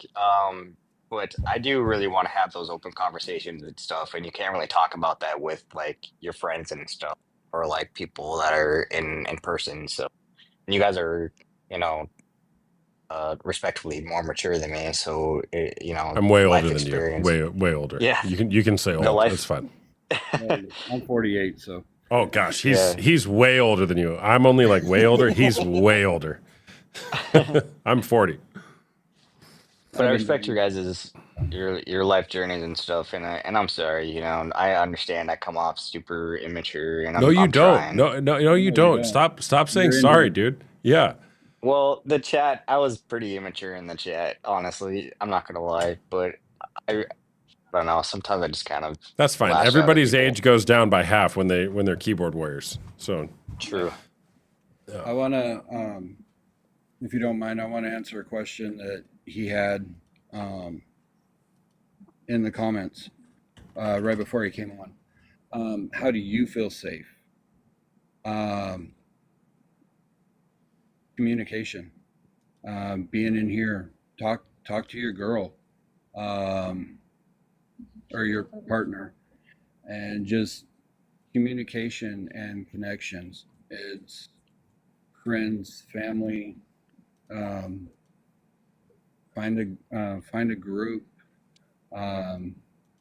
They have SA meetings. You could join Austin's groups.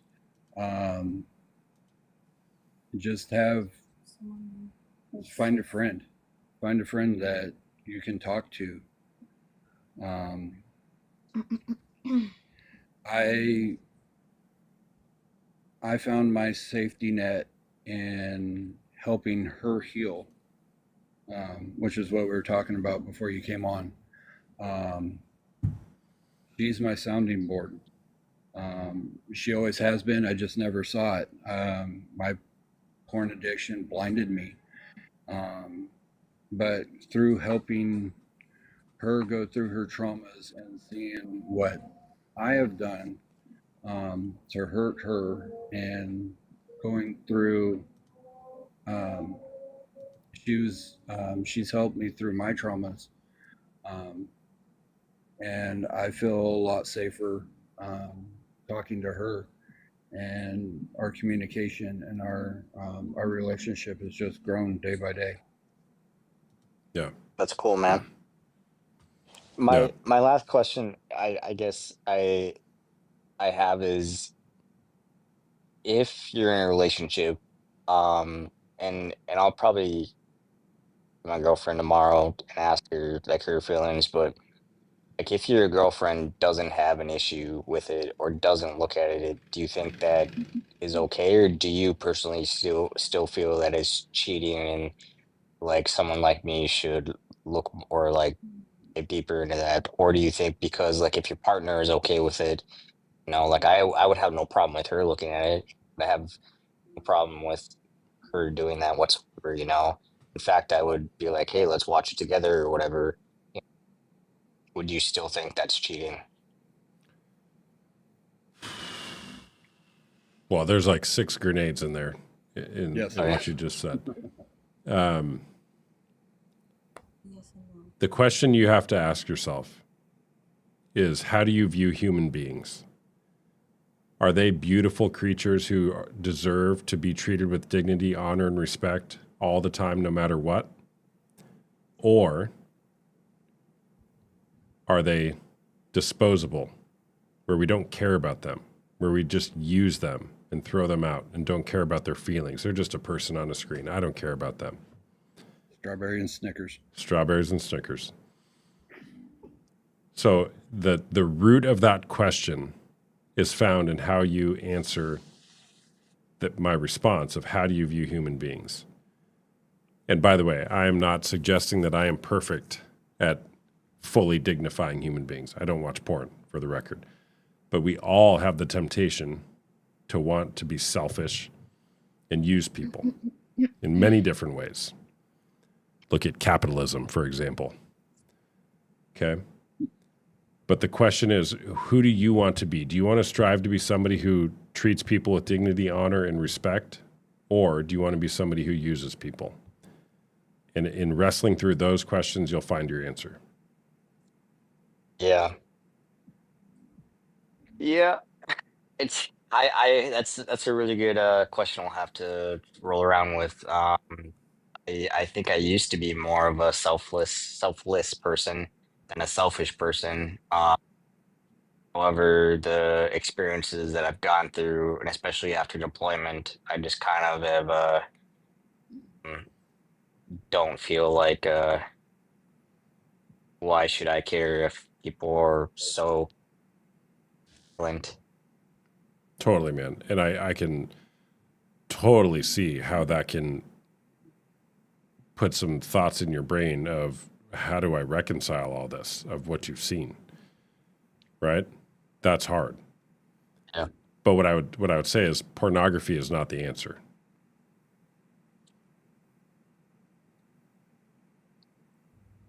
All right, man. Well, I appreciate you too. I'll stay in your live and stuff, but I'll let someone else come up. But Yeah, thanks for sharing, thank man. you for allowing me to talk. Yeah, W's in the chat for him, for Black Shadow. All right, Elko, I'm going to bring you on. Not a lot like bothers me when I'm on live, but if you follow me, if you watch me regularly, the one thing that bothers me like 1% is when people beg to come on. So I'm just gonna warn you. I have a little bit of a shorter fuse for somebody who's asked 14,000 times to come on before I bring them on. So I'm gonna bring you on. We'll see how this goes. Hey there, how's it going? Hey. Hey, how are you? I'm good, thank you. What's up? I'm not here to berate you. I'm sorry if I'm like begging. Oh, I have I have any questions though. okay, well, hold on. I can't. Look, I warned you, okay? I trust behavior, not what people say. You are here to berate me. Look at the comments. You've been berating me for the last hour and a half. Oh, it was not that long. Okay. Okay, hear me out though. I'm being genuine because I've struggled with this in my relationship, in my marriage. And I don't and it bothers me and you're probably I don't know what you'll say back to this, but it bothers me that like my husband has to control himself to not want to watch porn. Like, why should he even want to? Like, why isn't he just happy in our marriage? I don't know. Is he there? I'll ask him. No, no, he's asleep, so no. Oh, go wake him up. He has to be at work at 4 in the morning, so I can't wake him up. But as a man, like, what? I need to If hear you from go a ask him man. 100 times like you did me, hey man, why are you not happy in our marriage? Why are you not happy in our marriage? He might give you an answer. He says he's happy in the marriage, but at the same time, why go to porn when you have a wife? You know? Like, Mm-hmm. why? Like we were married. We've been married for 11 years, Mm-hmm. and this wasn't a problem until a few years ago. And if if the woman were doing that, like the man thinks like, oh, that's great. You know, you're doing your thing, watching the corn. I don't know what I can say or not say, but but I don't. It makes me feel so bad about myself when Mm-hmm. I'm not getting anything because he's spending his time in the bathroom or wherever watching that. It's Mm-hmm. really hurtful. Mm-hmm. Yeah. Yeah. So why is he doing that? I don't know. I've never talked to him. I don't know anything about him, but I can promise you this, that there's a reason. There's a reason why he's doing that. And that deserves to be explored if he wants to What do you stop. think the reasons could be? Well, I don't know. I've never talked to him.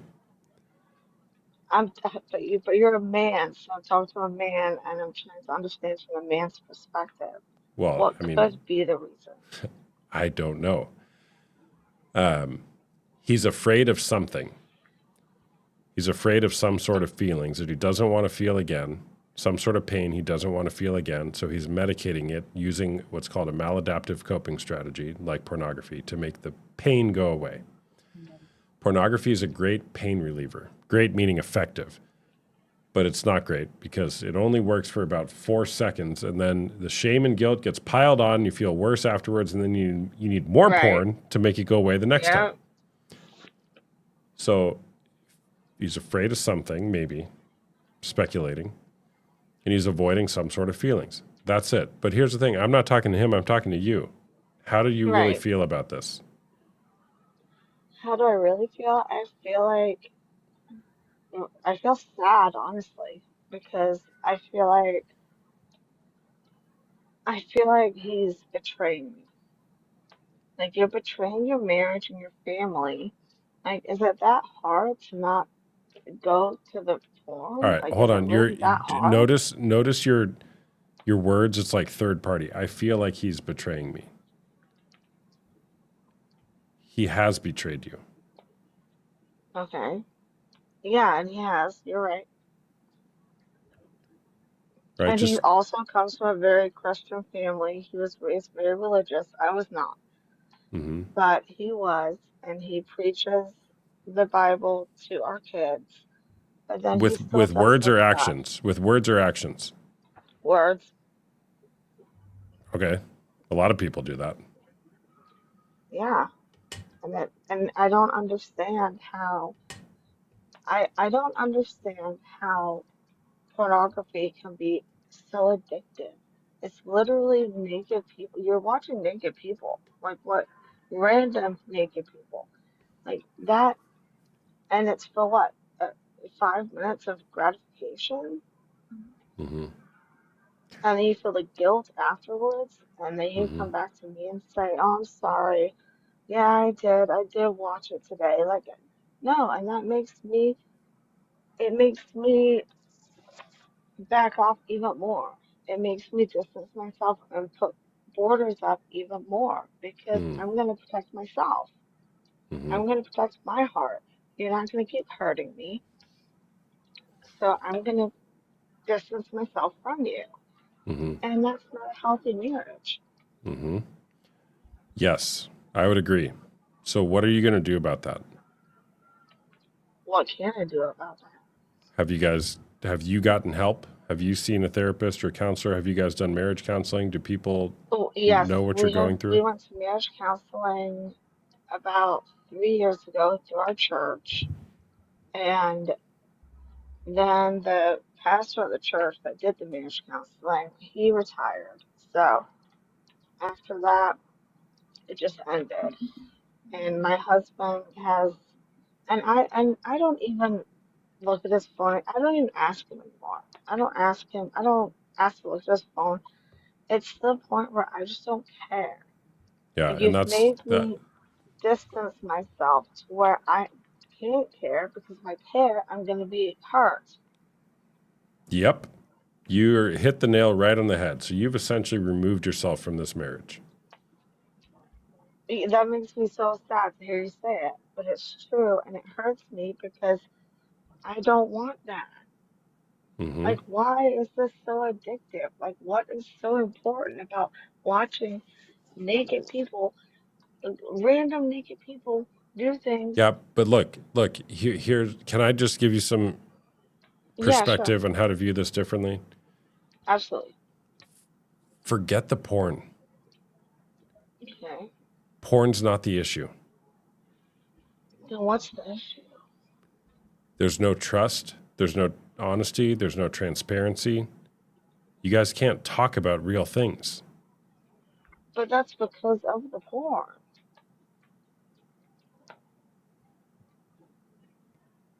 I could keep you here for an hour, probably longer than that, Well, about you're welcome to schedule an hour with me using the link in my bio if you want to. do I have to pay for it? Yes, you have to pay for it. Oh, But good Lord. I already have a therapist, okay? Don't give me too much shit. It's just, well, it's irritating because I was 24 when I met him, and he is definitely older than me, and I missed a lot of red flags. And now I'm 36, and he's, like I said, 20 years older than me. And if I were to know now, or if I were to know back then what I know now, I would have absolutely hit the nail on the head. I would have been like, absolutely not. Like that, I see what's going on, and absolutely not. But here we are, and we have a 10-year-old and 8-year-old twins. hmm, So I can't just, I can't just leave because I mm-hmm, have no support. And if I did just leave, he would be pissed. He would be mad, and he would be like, "Oh, well, figure it out." mm-hmm, But he's the one that caused it, and mm-hmm. it's so upsetting. I just never thought I would be here Yeah, at my age. yeah, yeah. That's really tough. That's really tough. That's a hard place to be in. I don't know what to do. Mm-hmm. And why do men even like why is porn so addictive to men? Like what? I've Well, seen drug addicts, I've seen it all, but yeah. how is porn so addictive? Well, look, there's lots of books on this topic from neuroscientists and doctors that are way smarter than me, but simply pornography triggers a part of the brain that releases dopamine, and it gives you what's called a supernormal stimulus. And it feels really good to get that dopamine hit, and it becomes addictive. And then you need more of it and more of it, and you need more risque type of content to keep it interesting. And you Okay, keep so going then back when to you're it. with your wife, you don't get that same thing because you're watching something so extreme and your wife is not doing that and won't do that. So, James, say it. Say it, James. oh, James, where's James? He Where's walked James? off. 1 second. He's right here. Oh, well, Oh, he didn't sorry. hear you. He didn't hear you then. Oh God, what's James It's gonna the Snickers say? bar now. Look, I'll say it. I'll say it. So imagine you eat a strawberry on a nice hot summer day. A nice red, plump, juicy strawberry. It tastes so good. It tastes so good. Nothing better than a strawberry. Then imagine you eat 5 Snickers bars and then eat a strawberry. Strawberry's gonna taste like shit. The strawberry tastes like shit.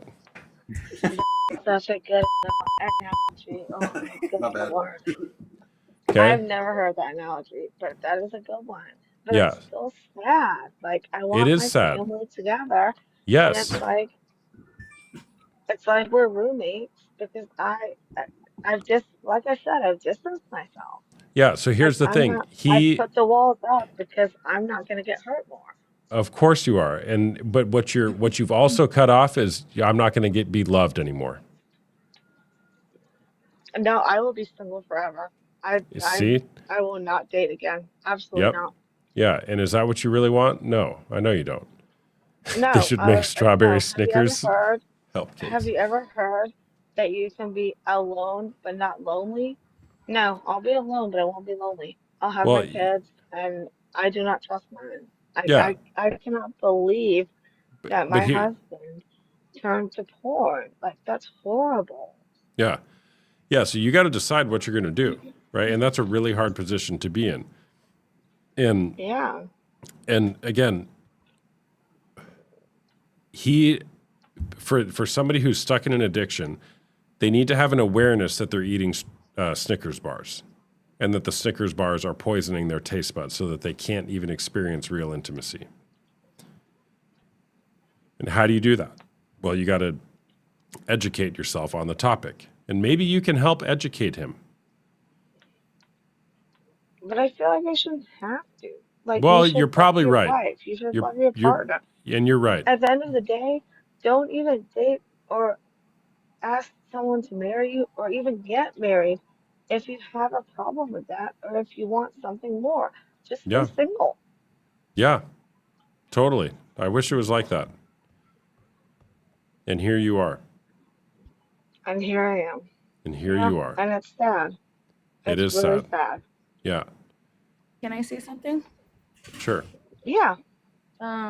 You asked earlier, what are you supposed to do because you would have no support if you left him, and it doesn't seem like the marriage is fulfilling for you. So my suggestion would be, like Austin has said, you've got to figure out what you want and what's going to make you happy. And even if you can't leave the marriage right now, assuming that's what you might want, Right. um, he's got to do the work on his own. You can't force him. And so, even if you're with him, you kind of have to find a way to find your happiness, even if it's just alongside him until he either changes or you guys separate. He has a very victim complex. Like, if I find out that he's been doing something, he'll turn around and be mad at me. And at the same time, I have a teenager that I just took to homecoming last night, and she went for her first time with a boyfriend. Wait, with a boy, by the way. I didn't agree to dating yet. And I have other kids, and that is my life. That's my life. But he's also been around for 11 or 12 years, and he wasn't like this at first. So it also would affect the kids. Not only that, but I can't work right now. I don't have my house burned down a few years ago, and my I was born in England, and I'm here permanently, but I don't have the proof that I am.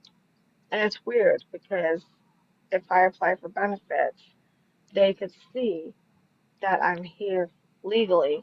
I'm here legally from England, but when I want to go get a job, they say, no, you need your social security card and proof that you can work here legally. So you can look it up when I ask for benefits, but can't when I'm trying to work. So I can't financially support myself and kids. But at the same time, why why? What why did you fuck up your family so bad? You know, like what why? Yeah, and that's a great question to ask.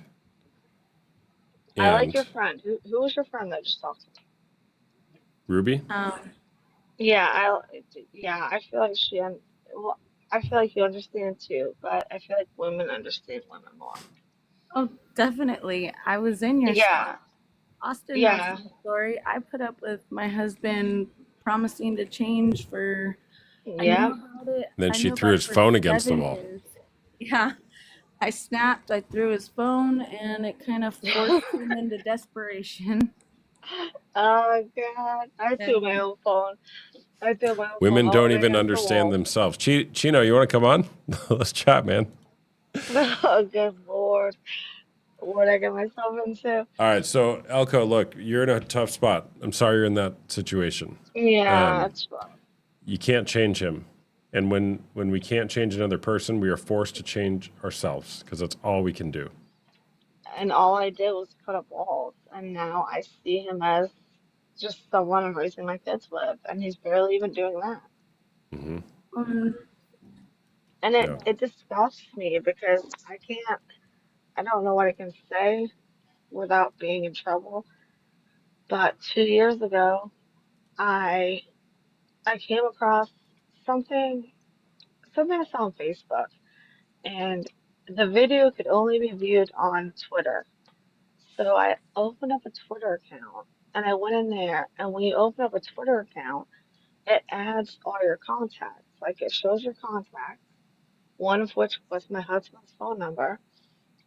And I clicked on it, and it was all the things I saw were disgusting. It was, I don't even know if I can say it. It was chicks with, you know, am I allowed to say that? We get the point. So Yeah, it was, and he was saying, I would love to, you know what, I would love to do this. I would love to, ew, all in the comments. I whooped his I'm not a violent person.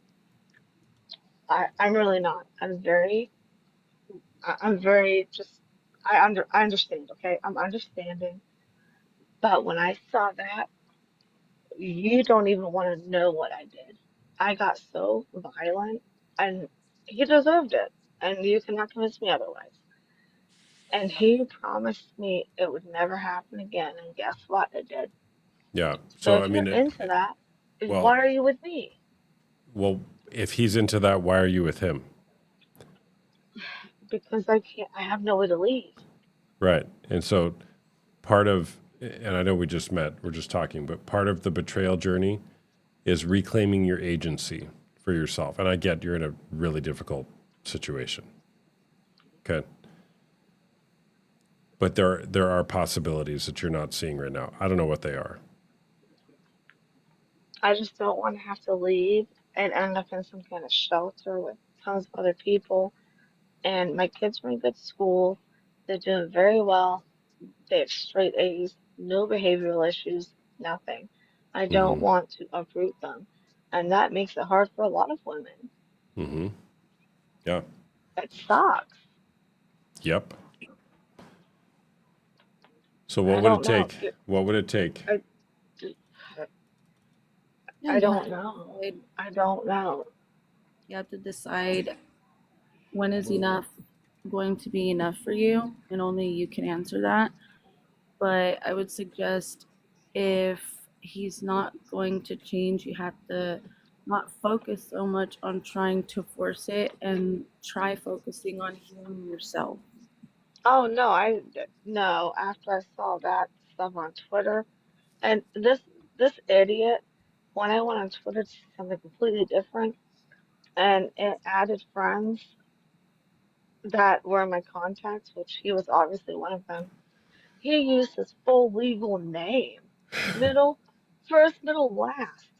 Like Nice. what? And you're commenting this? What, idiot? But it's it's kind of unforgivable, you know? Like obviously you're into that. Why don't you just say you're into that and part ways? Why treat me like I'm the asshole for finding it? Well, here's the thing: is he may not actually be into that, or he might. I don't know. I've never talked to him, but there's something that got him there. That's what the escalation path can do. Porn use always escalates. Porn use always escalates into something Yeah. else. And that could be Yeah, where you're and watching then it, when you're normal watching it, how people much aren't time you're gonna. watching it, the type of content you're watching. It could escalate into physical cheating.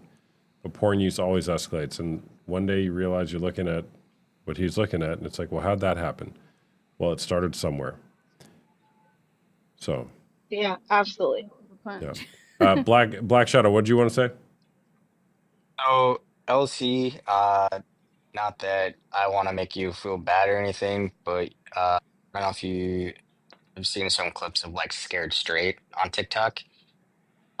So I don't want to be married to someone if I'm your husband, and I don't want to be your husband someday. So I definitely need to figure my What does shit that out mean? because I don't ever want to treat a Oh, woman Oh, he took care of like it a your long time husband ago. has treated you. you And don't want to. if I Sorry. was your husband, I would be telling you to pack up, go, and what can I do to help you survive? Because it's Oh, I not think I your understand. fault. It's not your fault that, your husband's kind of a piece of work. And I guess I didn't really realize till I guess I heard someone that's in your predicament that how much it hurts you or like how crazy it can get. I certainly am not into that type of corn.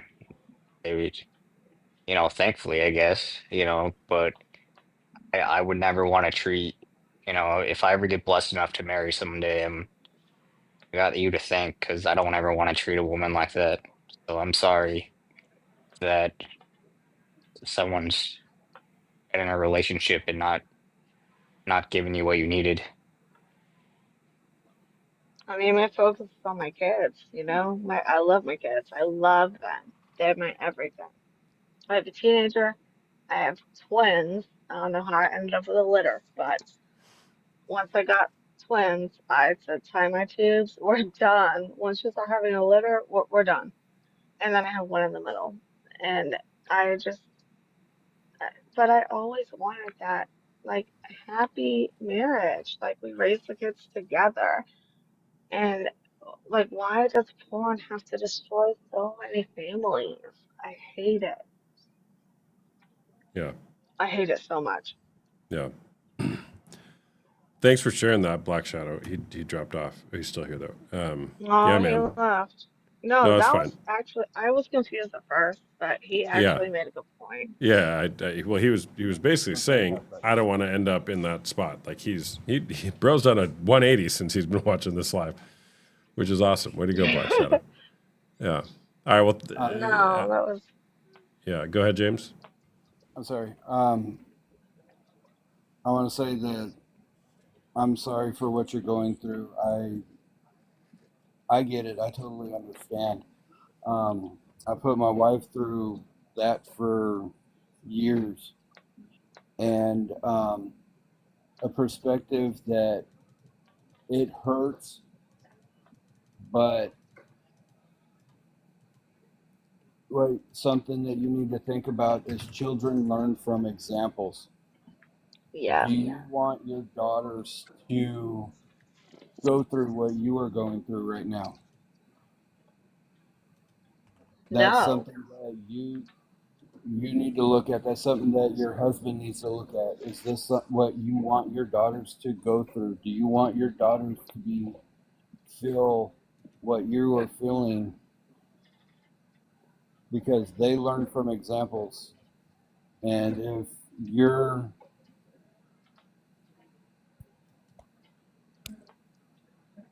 yeah, somebody once told me that. I'm getting choked, I'm sorry. You're gonna make me cry. Like, this is the most I'm like sorry. Who's heartfelt chopping onions? conversation I've Who's had. chopping onions? It's you. You are. I am. I'm an onion chopper. Hey, quit doing it. Just as something that you need to find your boundaries and set those and stand fast and hold on to those tight and show your daughters that this is not an acceptable situation to be in. Not And even my daughters, my sons. If that is my son's and role them model, too. that's not okay. Yeah, that's not the role model. That's not the relationship that. And I'm going through this with my 15-year-old son right now.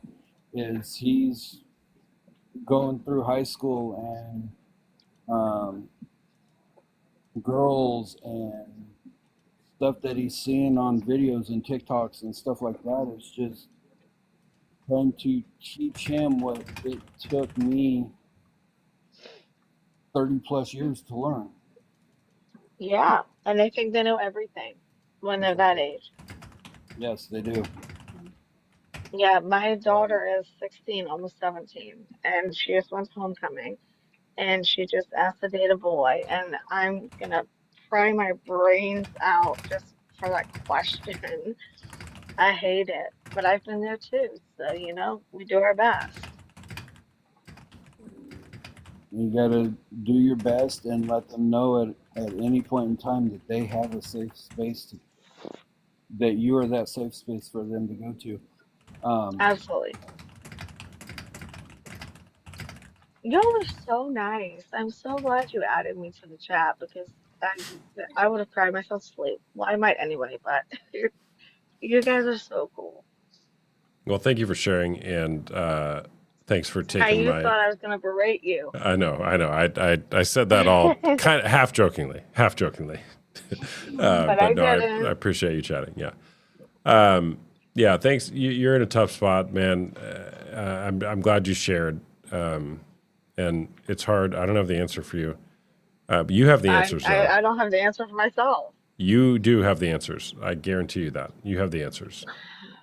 It just takes I a, I'll off it takes a grid lot of right now. courage. Takes a lot of courage to take a step forward in the direction that your body is telling you you need to go. It takes courage. Courage doesn't mean it's going to be easy. Courage means moving forward, knowing it's going to be hard. But it takes money. You have to have the money. I can't take my kids out of their school. My daughter is, both my daughters they started at the same school and they're graduating from the same school. And I Yeah. love that for them. Well, here's the thing is if you want something to change, the way that you thought your life was going to look is going to have to change.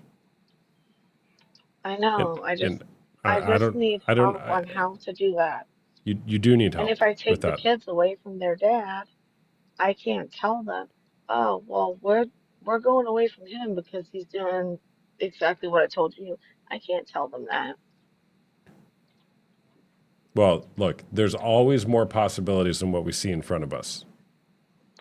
There's always more possibilities. Right now, you've got it wired as though I stay here and I bite my tongue and I be miserable, or I take my kids and they leave their school and we're living in a shelter. But what would I tell the kids I don't when know, they but ask where their dad what I is? want you to see is there are literally millions of possibilities in between those two things.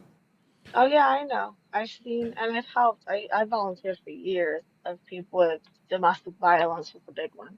Mm-hmm. And I've seen families separated, but I never, and I'm not in a domestic violence situation, but I'm Mm-hmm. in, well, you know my situation.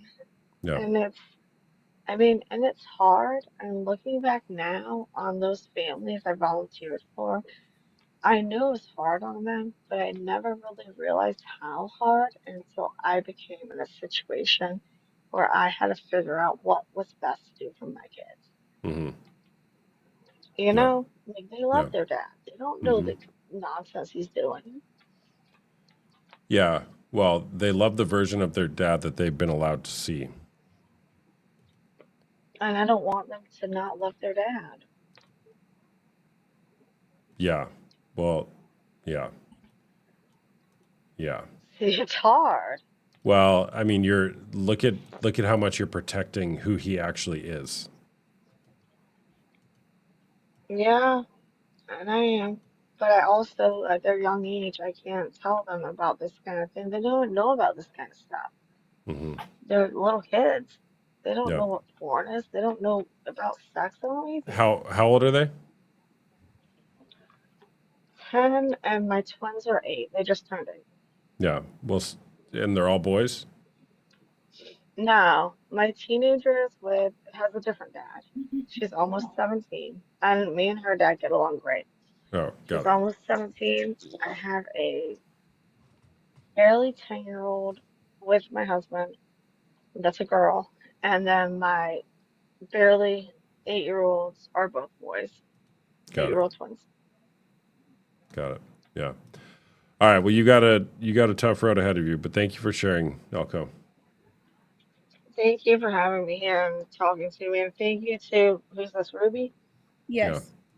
Yeah, thank you too. Like, I really, it helps just talking to people. Yeah. Oh, absolutely. I had I no really outlet. appreciate you guys. Yeah. I Yeah. had no outlet for a long time either. I understand. And actually, the first time I ever actually really talked to anybody outside of like therapy and meetings and stuff with my husband is on here with Austin. And I had my own chopping onions moment. Look at Chopping you, onions. We're Austin. chopping onions. Austin's the goat. That's what we do. We chop onions. And there's plenty more where that came from. Join one of my groups. Links in my bio. Austin was the goat. Thanks for sharing.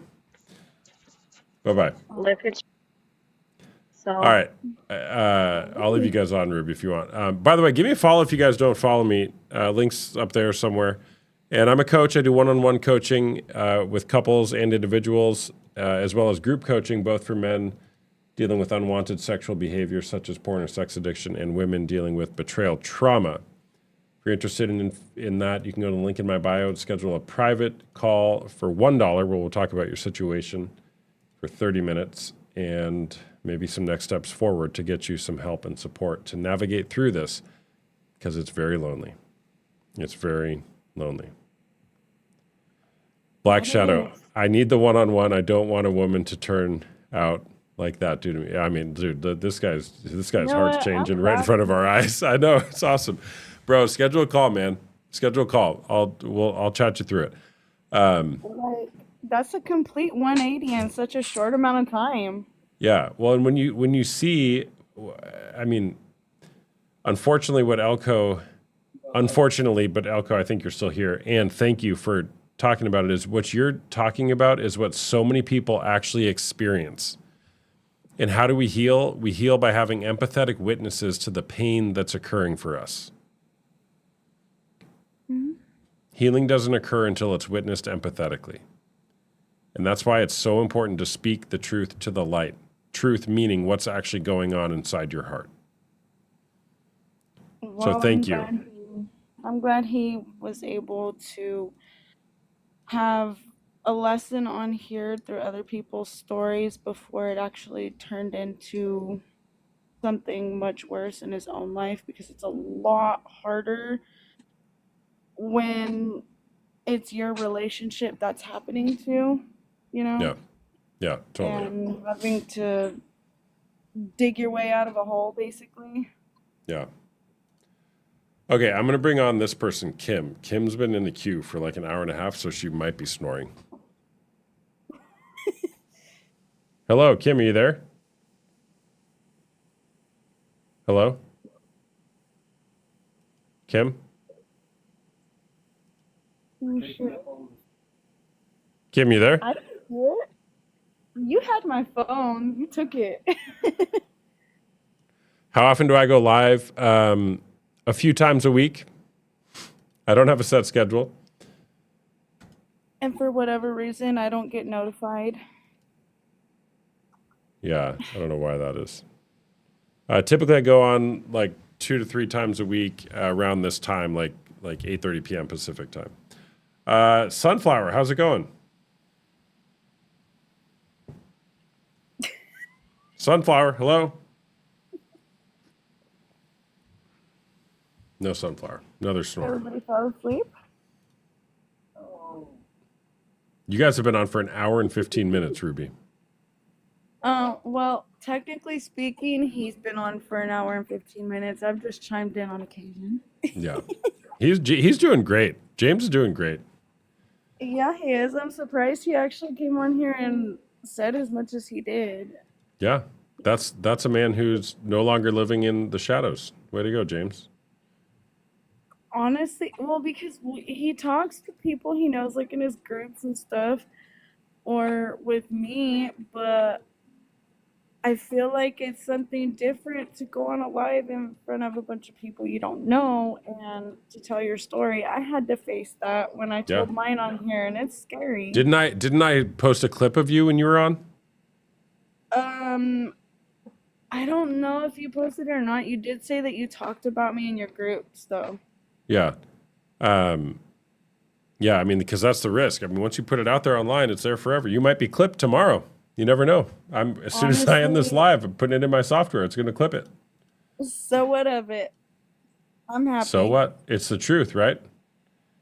It's the truth. I'm happy to be here. That's fine by me. Yeah. All right. I'm going to kick you off, Ruby. I'm going to go to bed. So I'm going to wind this thing down. Okay. Nice chat with you guys. Alrighty, you too. See you, James. Bye-bye. Yep. All right, chat. W's in the chat for all of our guests. I love that I have my buttons back.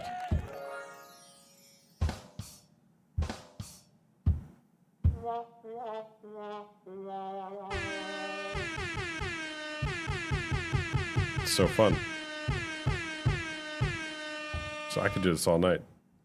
ADD? What's that? What's that? So fun. All right. Your age group is so young compared to me. My age group? Well, I'm 40. I'm pretty old. I know when I, fill out something to sign up for something online, I got to scroll a little bit when it's like, what's your age? Is it 18 to 25, 26 to 33, 33 to 39, 40? I'm like, geez, when did that happen? Yes, my Jubilee episode is up. Feel free to watch it. My part starts around like the 17-minute mark. It's interesting. I don't know. I haven't watched it. I don't like watching videos of myself. It's weird. We're wearing masks and, but yeah, it was a great experience. Yeah, the masks are weird. It was weird, but it was fun. All right, great being with you all tonight. Make it a great day or not. The choice is always yours, and yours alone, nobody else's. It's just your choice if you're going to make it a great day. You can choose whatever you want. I don't care, but I do care because you're a person. And I like when people have great days. But if you don't want to, that's fine too. You can choose that. We'll see you guys next time. Bye-bye.